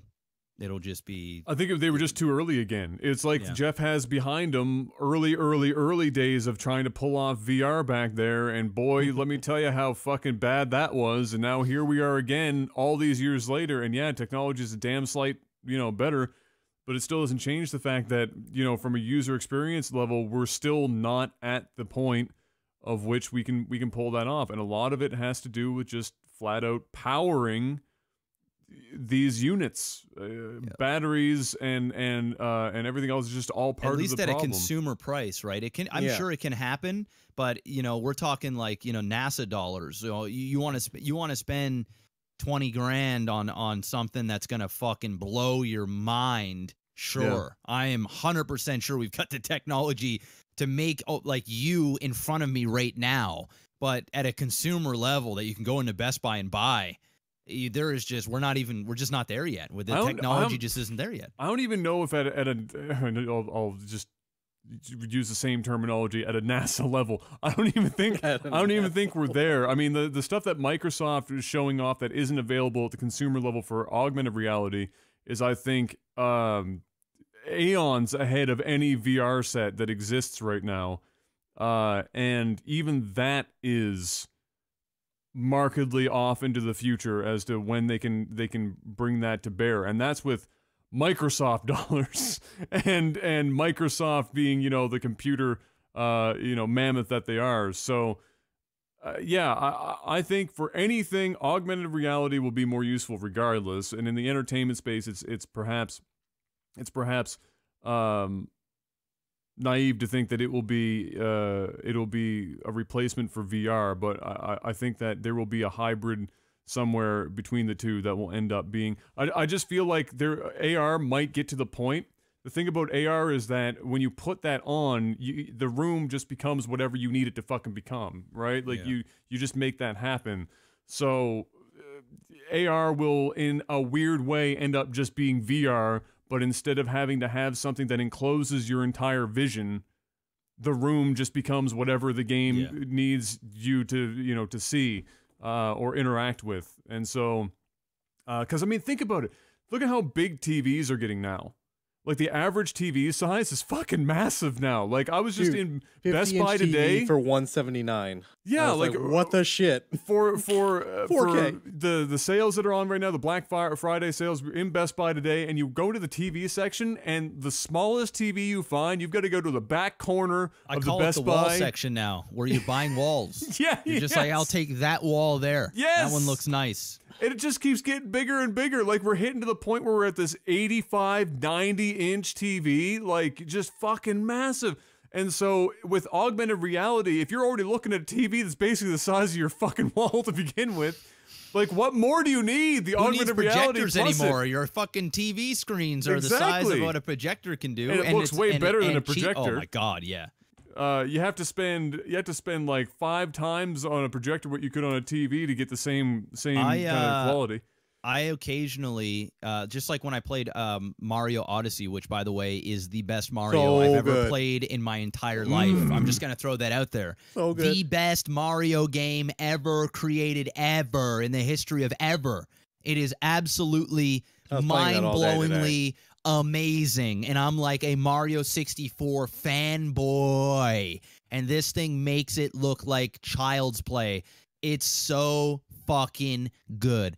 You want to know what I love about Mario?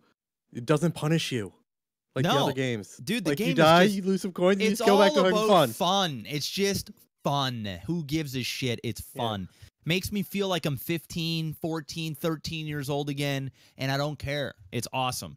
But the reason why I'm saying that is because I occasionally get to use my TV, and I probably use it on UFC nights. I watch maybe one Netflix movie or a 4K Netflix show that I'm watching without Kayla. Game of Thrones, we always watch Game of Thrones on the TV. But I'm like going to watch TV for me, it's an event. I mean, if I'm in that room on my theater chairs, kicking back, relaxing with a beer, there's an event happening, and it's like once a month, okay? And I turned on the Switch and I put on Mario, and that television is the single greatest piece of hardware I have ever bought in my entire life. I feel that way about my TV too. Yeah. It's so like, and you forget about it because you don't watch it enough. At least I don't. And so when I turn it on, it's like I'm pleasantly surprised again. It's how nice it is. You turn it on and I'm going, oh my god, like why haven't I been playing more of this shit? Like I need to just make an effort to turn you on sometime, baby. And it's not even like calibrated. It still looks like pure sex. And it's the first, like, whenever I walk into a Best Buy and shit now and I go and take a look at their TVs, I'm just like, garbage, garbage, garbage, garbage, garbage, garbage. And I come home and I'm just like, oh. My brother was here this week. He actually was sitting on my couch. I have the same TV Jeff does, just a smaller version of it. And my brother just looked at it, he's like, I keep forgetting how good your TV is whenever I show up. And I'm just like, I have a confession to make, boys. The last 4 times, maybe 5 times, that I had a solid PC fab session, it all happened on my 4K OLED TV out there. You and just let her rip. You got it. I just let her rip. I go to the 4K porn sites and I enjoy it. Yeah. I just enjoy it for all its glory. I'm seeing fucking pimples on asses that I've never even noticed before. Right? Like, I'm seeing sperm legitimately fucking flap on a side of some chick's left cheek. And I'm going, what the fuck? Is that an actual sperm? And it's like fucking moving around and shit on like a petri dish. What is it with 4K porn and their like macro photography obsession? Like they have, it's like they have to. It's like, we have the resolution. We might as well be able to count the ass hair on this. And I don't complain about it. And you know what? I'm sitting there mid-fap and I'm appreciating not even the porn and the act of sex. I'm appreciating the visualization of how real it is, where it's like I can almost feel that ass pimple. Yep. I can almost see that sperm moving around. I can see the sweat glistening. And I'm like, holy shit, and I'm getting harder for it. And it's amazing. It's like the TV brings out another ½ inch. And I'm going, wow, this is incredible. So yeah, that happened. Yep. No, they're great. And you know what the crazy thing is? Okay, let me just tell you now, love your TV, never go into peak audio. Ever. Don't do it. Because you're going to see the TVs that are there, and you're going to go, all right, my TV looks good. This shit's on a whole different fucking playing field because that's because they calibrate it, right? I need to get them to come over and calibrate my shit. I mean, calibrating will make a difference for sure, but OLED has a brightness problem where it technically has HDR, but it doesn't hit true HDR because OLED panels really struggle to get that bright. And then on top of that, they have some other issues. Anyway, OLED is a very good panel, but like plasma, they have their own quirks. QLEDs in the next year or so have almost zero downside, and I mean that in the case in such a way that the theoretical end game TV scenario is inside of the next 24 months for most people. You could get to the point now in the next 24 months where you go buy a TV, and then short of that TV literally dying, you will never have to buy another TV ever again. And let me explain why. If you really want to see it, you can go there. The current panels right now don't have proper in-plane switching. But when they do, they'll be able to turn off individual nodes like OLED can, but without the downsides of OLED, plus being able to go upwards of 3000 nit, which is like a different fucking, like you're looking into the center of the sun. Like you turn the TV on, you're like, oh! And all of a sudden you can't see out of one eye. Like that's how bright these TVs can get. But the beauty of that is not the whole TV necessarily gets that bright, but what it means for HDR content is they can show a dynamic range of color that is beyond, like you don't even know what you're looking at anymore. You look like you can just drink the water on the fucking TV. You look like you can grab, you watch that porn on that TV, you're gonna get up, you're gonna start grabbing for titties. I'm gonna be honest, I will not buy another television for about fucking at least 5 years. No, you're good. The amount of money I spent on that television, it's a lot of money. and the look of that television. You're good. You're good. I can't do it. But let me tell you, 2 years from now, when I buy one of these TVs, you're gonna go buy one. You know I will too. Because and I'll get it 10 inches bigger than yours. There'll be like 400-inch TVs by then. So this TV, it is calibrated at the store, whatever, and it's sitting next to the window. So the sun is beating directly on this fucking TV. There is not an ounce of glare, and it loses zero color. The color space it takes up now, or what the range that it has, DCI-P3, is like almost 100%, of that range, which is basically what they use when they're editing the movies you go to the theater to watch. That is the standard, but we've never had that in the home. We've only had, like, you know, let's say 73% or something like that. Now we're hitting to the point where we have the fucking range. We had some B-list movies. So what we're going to end up seeing James soon, Cameron level. What we're going to end up seeing Avatar. soon is if we get media like discs and stuff that will have enough space on it, what we're going to be watching is the fucking cut out of the godforsaken editing room for these movies. Christopher Nolan, give me that director's cut real quick. I mean, it's crazy. So, like, it'll get to the point now where, technically speaking, we could get better, but it's so, but like, you're not going to notice it all. You physically couldn't. Like, you can't. You if you wanted to, you could fool yourself, but you can't fucking see the difference. So, TV's coming that are going to be epic. I'm excited about it because I love my TV to death. I think it's a fucking incredible TV. Shit looks great on it. It's not 4K, but most 4K stuff people are watching on Netflix, and 4K Netflix is essentially 1080p Blu-ray quality, so it doesn't fucking matter anyway. So I'm happy with mine. I'm holding on to that bad boy, riding that off into the sunset, and then QLED splurging. 2 years, I'm going into debt. Fuck a first mortgage. I'm buying one of these TVs. I'm buying a TV. It's an investment. I'm gonna buy one of those bad boys, and it's gonna be good.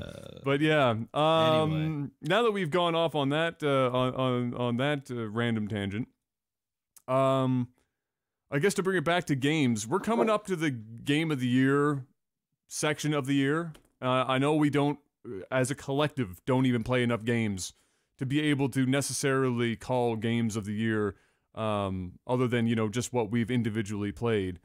But I wanted to just toss out there, if you guys have, you know, of the games you guys have played, I'm guessing you're both going to say Mario is game of the year for both of you. You know what? I would love to say. Well, you know, yeah, I would love to say it because I've had so much fun with it. But I if I'm being honest, I think PlayerUnknown should get game of the year. I'm sorry. Wait, I'm gonna back that fun bus up for you real quick. All right, I'm gonna put that in reverse. I'm gonna go slow. I'm gonna make sure I don't run over any children along the way. I'm gonna park it again, and then I'm gonna ask you that question one more time. So Mario is your game of the year, right, Jeff? I would love for Mario to be game of the year, but if there was a voting thing, I would probably vote PlayerUnknown, and here's the reason why. Okay, all right, not because it's mechanically great, okay, because it's mechanically just awful. Right. But I'm saying play a game of the year because of how well it's done, how it created a new genre. Essentially, I mean, there's always been that genre, but it's really made it a forefront game. It's created such great content. It's huge. It's made headlines all over the place. It's sold a bajillion copies. It continues to grow. It's an independent company that they've managed, a small team managed to make something so huge, and there's no doubt that it's a horrible. I don't even enjoy playing it anymore, right? I'm trying to be unbiased here, all right? I'm trying to be a good guy, Jeff. Okay, and we're not going to sit here. We're not going to go into a rant pit on why it doesn't deserve it mechanically, because we've already done 7 podcasts talking about that. We know it's bad, but the simple fact on how big of an impact it's made on the gaming world, and even throughout all of its problems, it still continues to be a juggernaut. I think that it should be in contention.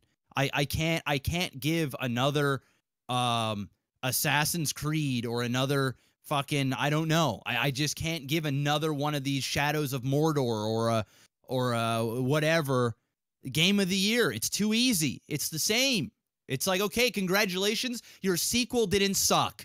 So what, are we going to give you game of the year now? Because I guarantee it's done nothing new. I would love to see Mario get it, because I think that has been the at least for me, I'm being biased, it's the most fun I've ever had playing a single player game in a very long time.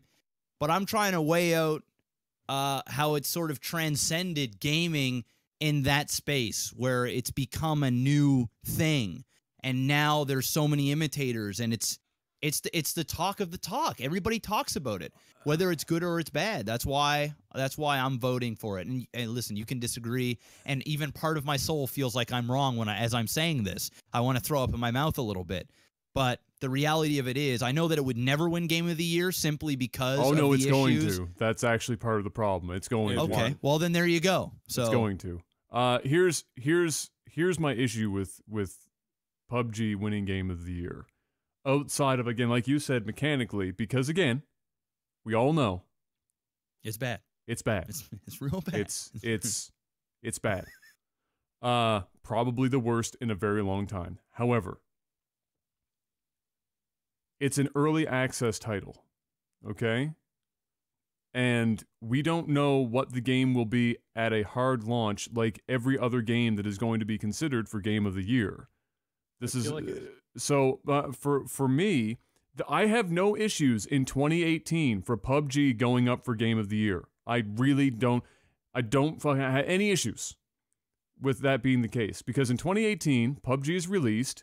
We know what it's like at launch and how the company handles it at launch. Right now, it's just an early access Twitch hyped monster is what PUBG is. It is a game built with 99% stock Unreal 4 assets. They have created basically zero of the things, sound or visually. Nothing. They've just plugged the pieces together and the game is there. So it's basically, as it stands right now, a proof of concept that Twitch TV monsters have blown up to unbelievable levels. Yep. And does it take away from the fact that obviously there is a spot in the market that people want this genre to exist? Fuck no. But at that point, you're talking about a popularity contest. But all games are popularity contests, right? I mean, there's a reason why League of Legends does so well. You can make the same argument. It's a Twitch champion. But Game of the Year is... It was always about, like, not just mechanical or technical excellence, but also artistic excellence. There's a lot going into it. Oh, come on, There's a lot that goes into Game of the Year. Let's not be too critical here. Let's not get into the whole reason why the Oscars are bad, because you know what? It's the same sort of thing. The old guys that have the old boys club that are old fashioned and they want to see things continue because they remember the days when games were great and great games got rewarded for being great. Listen, we're in a different time of gaming. It's all about fun. It is all about hype. It's all about those amazing moments on Twitch, those amazing moments on YouTube. We cannot say that Twitch is not a factor in it becoming a Game of the Year, because Twitch is a main reason why a lot of games other than PUBG even exist and can exist, and a massive market in there. There's huge money there. I mean, major companies are paying streamers to promote their games. This is the reality now. Twitch is part and ingrained in gaming. I'm not denying any of that at all. But what I'm saying is that it's literally a proof of concept until the game is released. Full stop. Can make that. We could say that about any beta. You know, betas.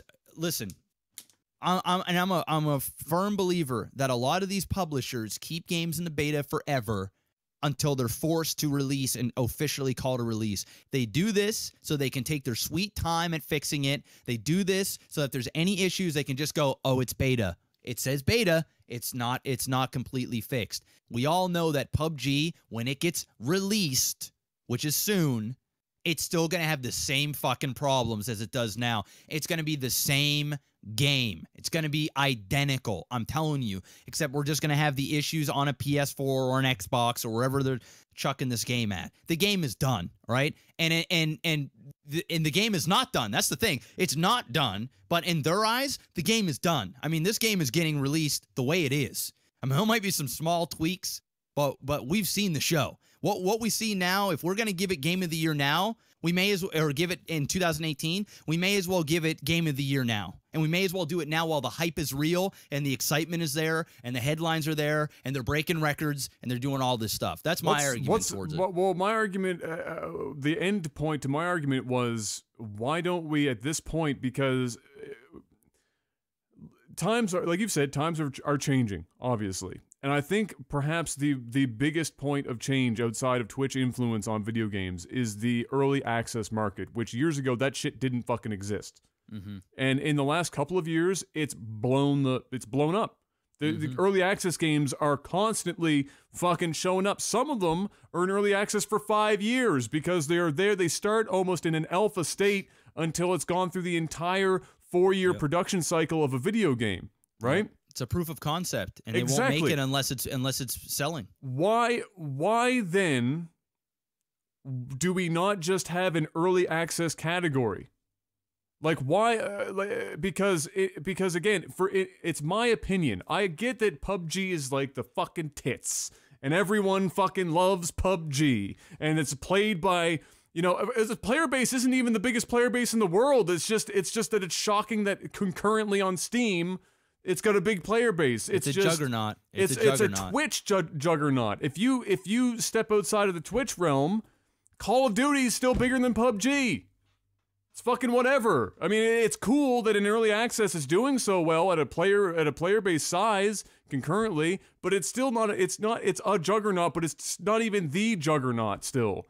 So why? I lost my own fucking train of thought. I'm so angry about. I'm fucking angry about this shit.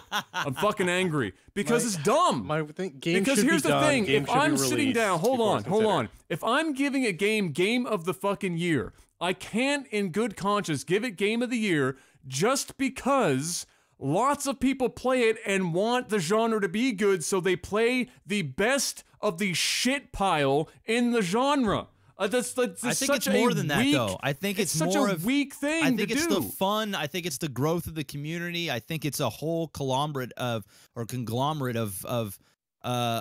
things. It's not just. It's big on Twitch, so it deserves Game of the Year. So we're awarding Game of the Year to a company who has band-aided together raw fucking assets and just kind of hobbled through a production. We're giving that's Game of the, like, can you imagine applying that? I know you've said the Oscars thing, but getting rid of the Oscars argument to literally anything else. Like anything at all. It any lowers product, the fucking bar. Like any product, just, well, you know, guys, this thing there's fucking the Grammys. There's changed the Grammys. The game. There's the Grammys. I mean, it's subjective. There's some bad music out there. Some artists win Grammys. It's supposed to be the most prestige music award. I mean, Are we gonna give a Grammy to a mumbling jumble, don't know what the fuck they're saying artist? No, I mean, but they do. So that's the thing is that the reality of it. Right? That doesn't mean we just apply it to video games. Like, fuck it, let the trash through the door. But it's artistry. It's art. Whether you think it's high-end art or not, it's a form of expression, and it's up to the people to decide if they think that art is worthy of the highest reward. And you listen, you're an old school guy. You appreciate the finer, meticulous makings of a game, and you scrutinize certain parts of the game more than others. But the vast majority of people out there that are diehard PUBG fans, they would not argue with the fact that it's Game of the Year, because to them, it's the Game of the Year. It's the one that they're playing all the time. It's the one that their friends are making memories of. It's the one that they're sitting there and watching Dr. Disrespect on the most amazing stream ever. And it's the feeling, it's the Game of the Year for them. And I think there's a lot more people out there than what you may believe that this is the Game of the Year. Oh no, I'm not questioning how many people say it's Game of the Year. Because it's going to be. Yeah, and there you go. It's going to be Game of the Year. And that's why. And in my opinion, that's fucking terrible.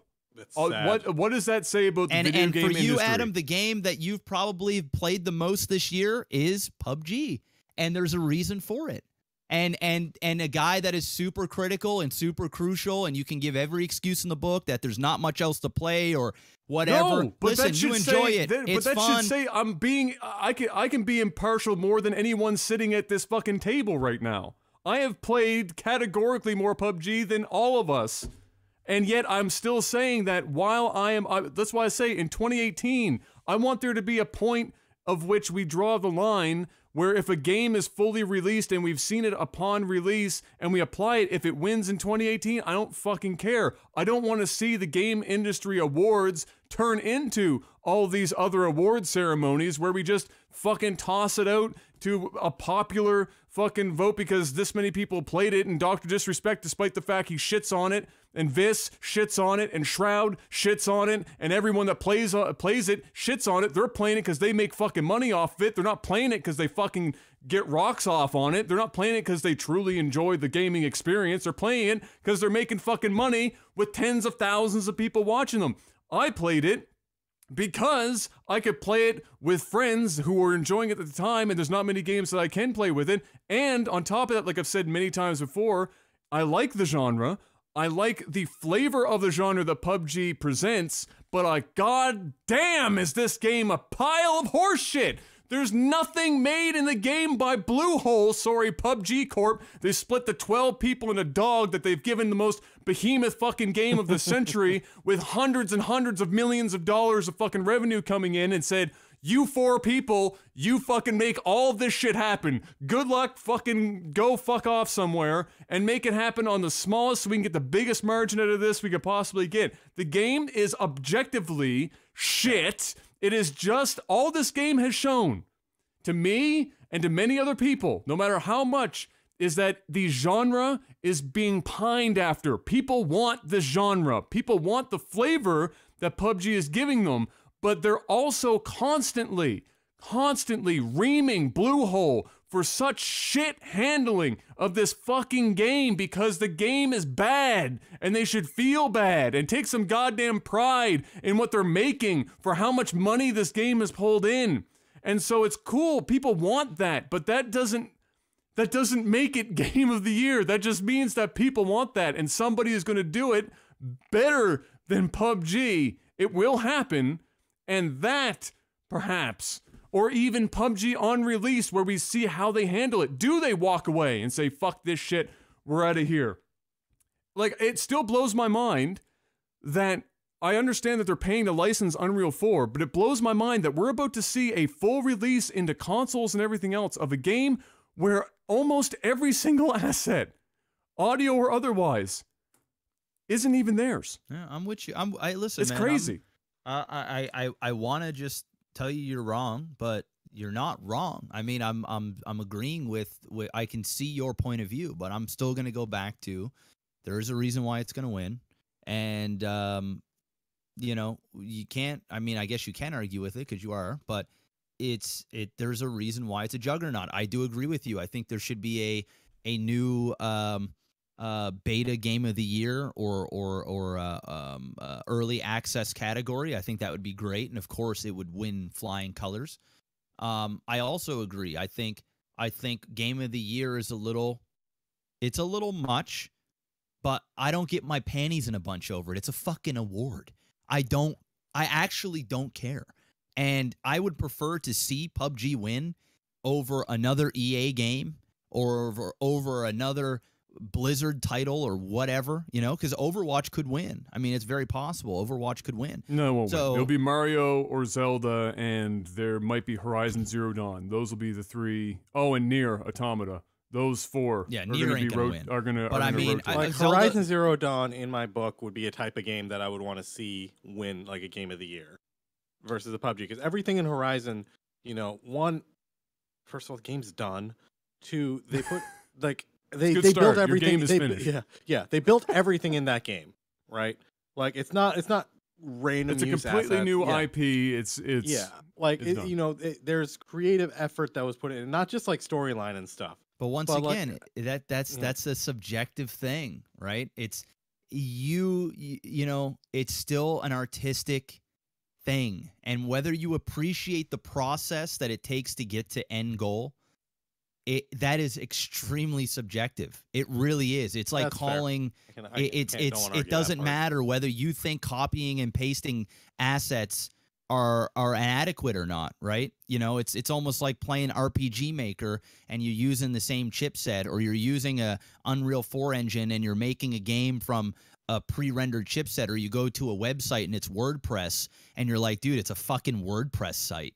You know, you didn't put any heart into this. You didn't make any of the code. There's nothing new algorithm here. This is something from somebody else. You stole this. How does this win an award? But once again, somebody had to conceptually come up with it. There's the story of how the creators of PUBG got, like, you know, pretty much expelled from, or left the old company that they're a part of, stuck it to the man, came out. There's a story there. There's a process there, and it's not like it was their first rodeo.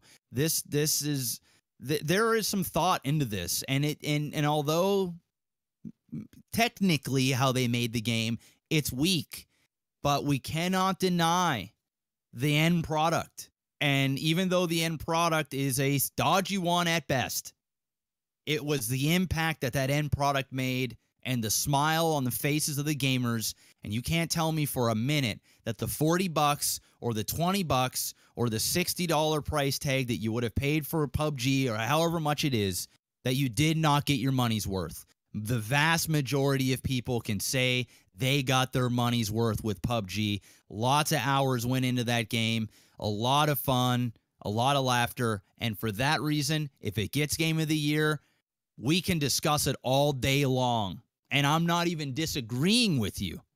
It's a badly built game.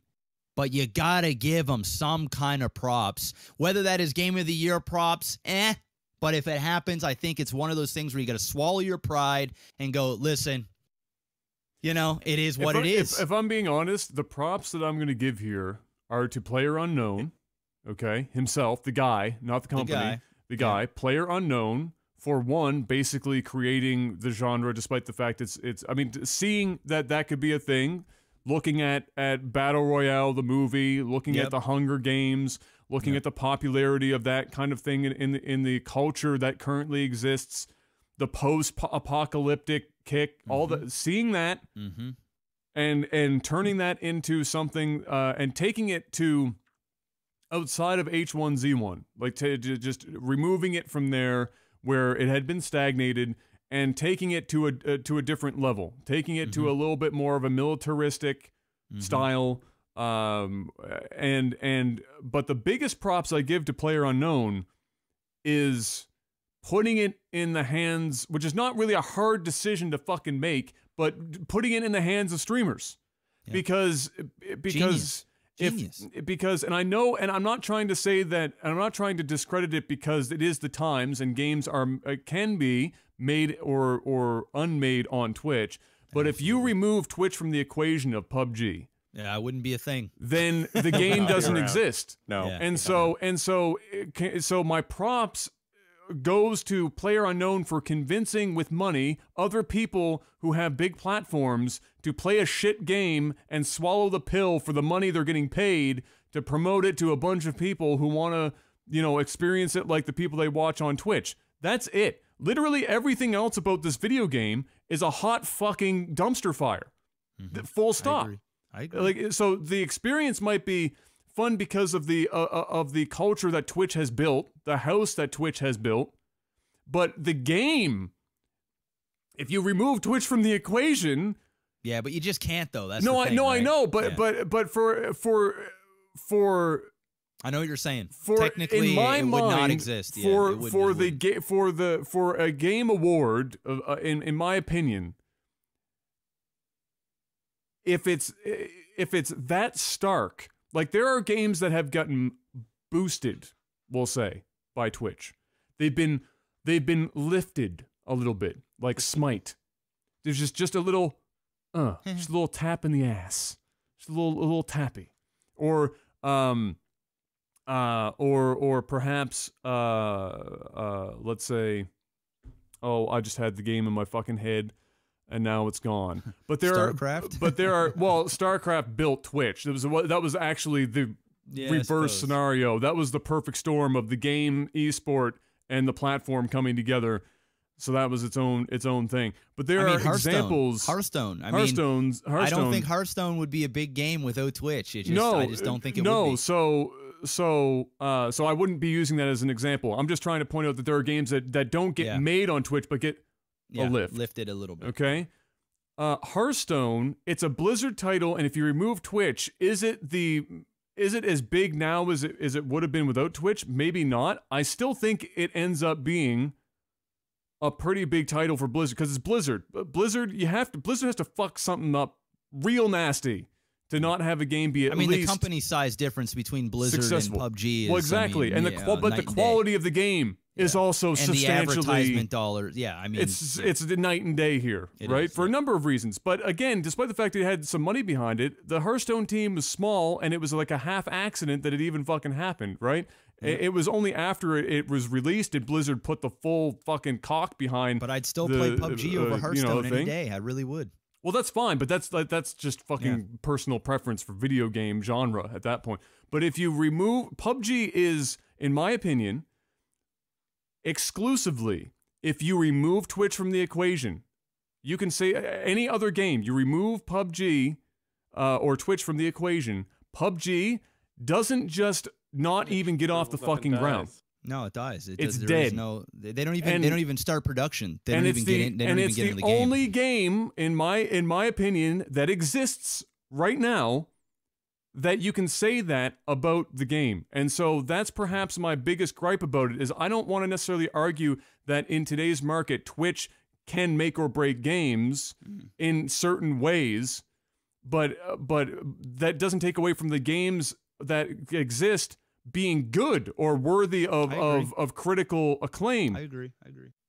PUBG's biggest claim to fame is through Twitch, and without it, it doesn't even exist. So for me, that's probably, I guess if I tried to make it as clear as possible, why I'm a little upset about it taking Game of the Year I think a lot of people will agree with you, before honestly. it's released.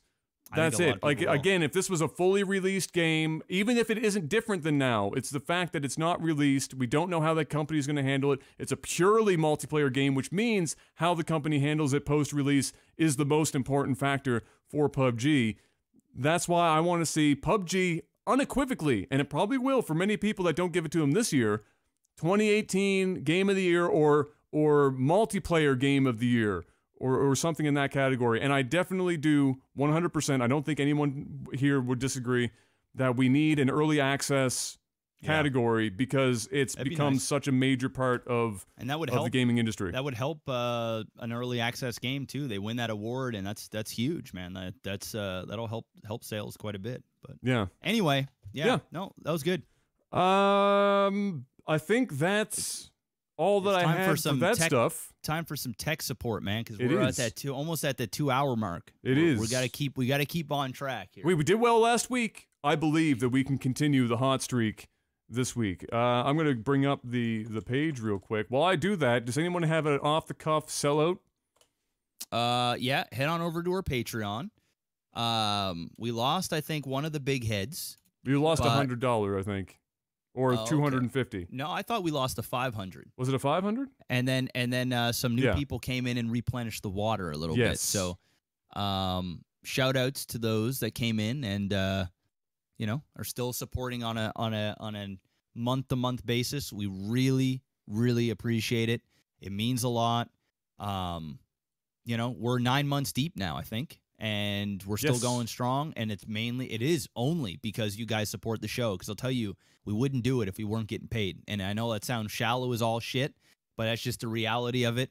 We all work other things. Got other things going on. So thank you so much. And we love doing it. I mean, you can tell by us showing up on time every week. We're here unless one of us have got to be at an event or some real life issues are happening. So we're committed, and you guys are committed, and we're going to continue to keep pumping out. Make sure to at least get in on that $5 hype, because Adam and I's got Family Feud for Retro Versus coming up, and you ain't going to want to miss that one. That's a good one. It's a good one. Good answer. Good answer. So head on over to our Patreon, patreon.com/technicalalpha. And spread some love, even if it is only $1. And if you can't, because not everybody can afford, that's cool. Head on over to iTunes. Give us that 5-star rating. That's a great way to support. Close to 100. And if I had to choose, would I rather $5 over a 5-star rating? It's close, man. It's close. It's really close. If you're chucking that 10 sheet, though, I'd rather the money. I'd rather the money. Oh, well, yeah, it's a sellout At that after point, all. I'd rather the money. While I'm looking at some of these questions, did anything happen in movies at all? Like anything at all? No, nothing. Okay. I picked up Wonder Woman today because it was 50% off, so I'll eventually get around to watching that. Yeah. I went to watch Justice League. Got I an did hour too. into the movie. Projector died. Felt it did me a service. Ooh. Got my money back. Ooh. That was probably good for you. Yeah. Well, you know what? I got 45 minutes in. I didn't hate Justice League. I thought the issues that they had in production, you could definitely feel. There's like, two directors directing it. I'll watch it on DVD. The pacing of it felt a little rushed because they cut it down so much. The director's cut, I think, is going to be great. But I will say I like the characters. I like the interaction between the characters. I thought there was enough comedy in there. A lot of it hit. There was no real weak link, and it was a good watch. I still liked Wonder Woman more. But it's better than Batman v Superman. It's better than Suicide Squad. It's definitely worth watching in theaters on the biggest screen possible. And that's all I'll say about Justice League. 7.5 out of 10. There you go. There you go. Here's the first question. Comes in from Cyclonics. $80 lifetime support. $10 pledge. So basically from the start, for all intents and purposes. Let's go. You are able to make the greatest game ever. Topical, given our last conversation there. What genre are you making with what twists and special editions, and who's publishing your game?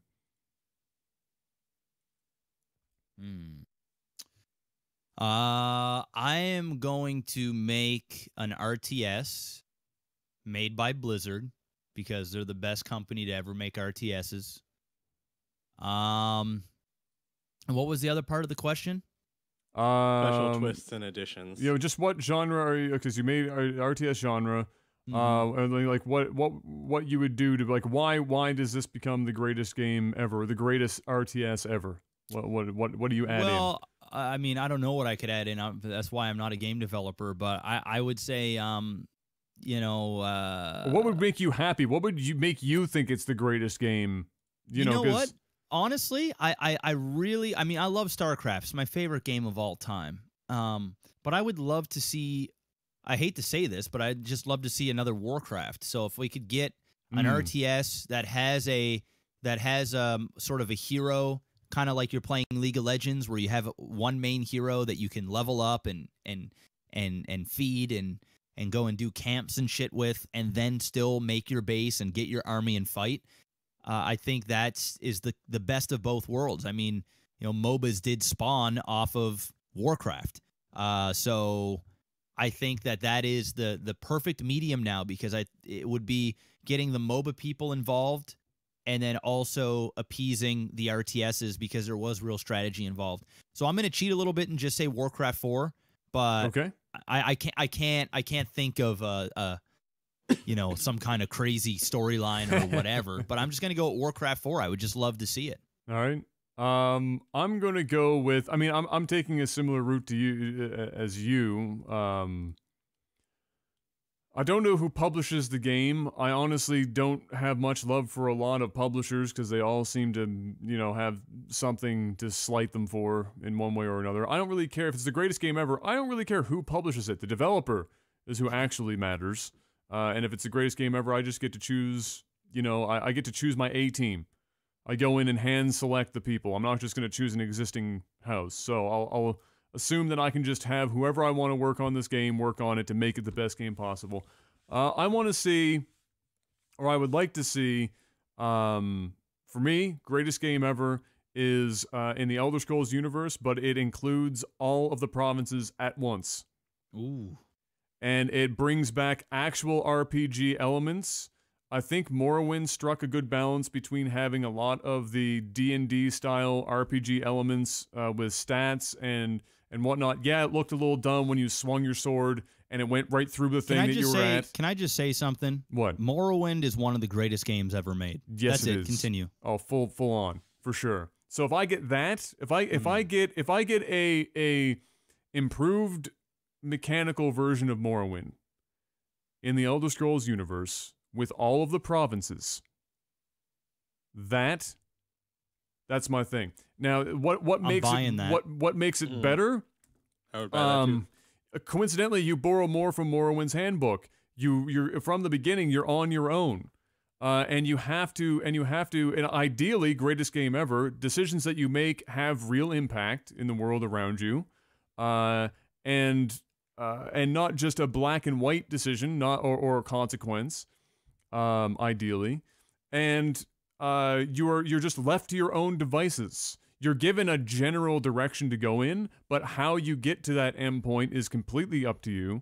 And to develop your character in the entire realm of the Elder Scrolls universe. I think that would be my dream game personally, greatest game ever. I will also say hire more than 4 voice actors. Yeah, so that not everyone sounds exactly the same. Also, just as a side note, avoid almost everything Todd Howard has tried to turn the Elder Scrolls into since Morrowind, and just throw all that out the fucking door. Give it to Todd the dude Howard out the door. Give it to the guy who did Daggerfall or whatever. Except he wants to do like more procedurally generated stuff. I like procedurally generated stuff, but I would rather just have the entirety of the Elder Scrolls, all the continents just be there. I don't need procedurally generated for that. So give me his ideas beyond procedural generation, and the rest, just give me that big ass world. Because really, for me, Elder Scrolls Morrowind is my favorite game of all time. It's not even close. Well, I shouldn't say it's not even close, but it's the game. And I think it is. It's been a hell of a fall from grace ever since Morrowind. And I want to see it get back to closer to Morrowind. I know it's not going to happen because as long as Todd Howard is in charge, you're in fairy tale land. Right, Adam is trying to explain his perfect game, and now he's realizing that it will never going to happen. Nope. So get fucked. That's all I have to say. At least Warcraft 4 is a chance. Yeah. I think Todd Howard is a really nice guy, and I think he has great intentions. But I think he makes bad decisions when it comes to Fallout and Elder Scrolls. And I need him to not have his hands so much on these games anymore, because I'm going to make a prediction here before I pass it off to Panic. Fallout 4, I said in my review, was the game that will, the turning point, where the fans are going to start to turn on old Toddy Boy and Bethesda, even the hardcore fans. I think we've reached the point where they've run their course with the same bullshit that they've been pulling now for the last 10 plus years. So the next game that comes out, if old Toddy Boy can't pull the reins back a little bit and we get that repeat, that will be it. And the reviews are gonna fucking tank. And the sales are going to fucking tank, and then it's going to be old Todd's head on a fucking stick somewhere. And I don't want that to happen, because, again, I think Todd's a nice dude. Got nothing against him. But get your head out of your ass, Todd. Give that shit to somebody else. Let them fucking do it, because you're killing it. You're killing it. Go ahead, Panic. I don't have as long a rambly rant as Adam's Nobody ever does. There. Yeah. So it's pretty simple. Space opera RPG, very similar to Mass Effect. Hell, I would even take Mass Effect Andromeda remade by freaking CD Projekt Red. I feel like that would do it well. Mm-hmm. That would be a good game. They do the same type of games with The Witcher. They've got strong story, strong development, strong art assets, good good companion systems and stuff. So the main things I would want to expand on it is, expand on the open world aspects that they had kind of in like Andromeda, where you can explore and do stuff, but then also deeper companion system. So you want an actual Star Citizen? No. RPG, like not the space part, like the interpersonal interactions, the ground combat, the running around, not the space part. Right. I strictly RPG. That's what I'm aiming for. Yeah. But I feel like that's easy to convey. It's not too complicated. Yeah. I mean, I wouldn't mind an actual Star Citizen. Just throwing that out. Well, that too. I wouldn't mind that either. They have a big patch coming out in like next week. Don't worry, boys. We're only about 10 years out. We're only 10 years away. We're getting there. I think that's going to be it, gentlemen. I think we're going to call it there. We only did one question. We got to throw in one more fast one. We Okay. got to do two of these. All right. I know. All right. What do we got for questions? All right, here we go. We got to. Well, I'll do a really fast one. All right. Okay. I did have it here too. Damn, I'm not even ready. Let me see here. Shit. You're choking. The choke. Palms are sweaty. Knees weak. Arms are heavy. Mom's spaghetti. I think we're gonna have to call it, boys. Oh my goodness, really? I think we're gonna have to call it because I had one and now I don't see it. Rip that dream. Oh, it was a special power. Where was this one? It had something to do with. Okay, it's the top one. There it is. Yeah. That's why I wasn't seeing it. I was looking in the list. There you go. All right. If you could learn only one magic spell, what could you? You could only do something mundane and boring. What would the spell be? And this is from Sam, who is a $10 supporter for the last 6 months. So once again, if you could learn one magic spell, but it had to be something mundane and boring, what would the spell be? I snap my fingers, and whatever I want to eat is in front of me. Ooh. That seems like not mundane. That seems pretty powerful, man. Okay, more mundane than that. I snap my fingers, and my house is clean. That mundane enough? That works. I feel like that works. It's like if you snap your fingers, you want like a perfectly cooked steak. That's kind of messed up. Like, Okay, well, we'll go with the snap my fingers, and the house is clean. There you go. All right. What about you, Panic? Mine is equally mundane. We'll go with snap my fingers, and the glass of water in front of me will be filled with water because I don't drink enough water. But why wouldn't you just say snap your fingers and you're hydrated? You're making extra work for yourself. That seems like that's not mundane. Hydrated man. All right. Mine is I stomp my foot on the ground just so it's a little different than snapping your fingers. Okay, so you're from the Blue Man Group now. Yes, and my bottle of water turns into Mountain Dew, so I can take off that cap and go to every60seconds.com and put in my points. So are you like Gamer and win Jesus myself now? an Xbox One X. Are you like Gamer Jesus now? Yeah, you just turned into the Gamer Jesus. You're like your Black Mountain Dew Jesus. What the fuck Water was that? Hashtag ad. Dew? Hashtag ad. Get the fuck out, Jeff. Hashtag You're ad. done. Okay. Hashtag ad. Well, on that hashtag ad note, we're gonna call Pay me, it Mountain there. Dew. Pay me. We're gonna end it there. Ladies and gentlemen, thank you so much for coming and spending time with us. As always, if you're here on the live stream, if you're watching on YouTube, bless you for watching us there. If you're listening to us at home on iTunes, Podcast Addict, or whatever else you want to listen to us on, thank you so much as always. And we'll be seeing you next time for more Technical Alpha. And before we go away, as always, got to thank the Patreon producers. One of which is no longer here. I think was it Jetrix that dropped out? I think it was. I have Jetrix on the page, so. Really? Yeah. Was it Mr. Miyagi? Mr. Mr. Miyagi? Miyagi dropped out. There we go. Okay. all good. That's fine. You know, sometimes the black tar heroin game just slows up for a bit, That's and you it. gotta reel it in. You gotta reel it in. They'll be back. They'll be back for some more. There's always more veins to be filled.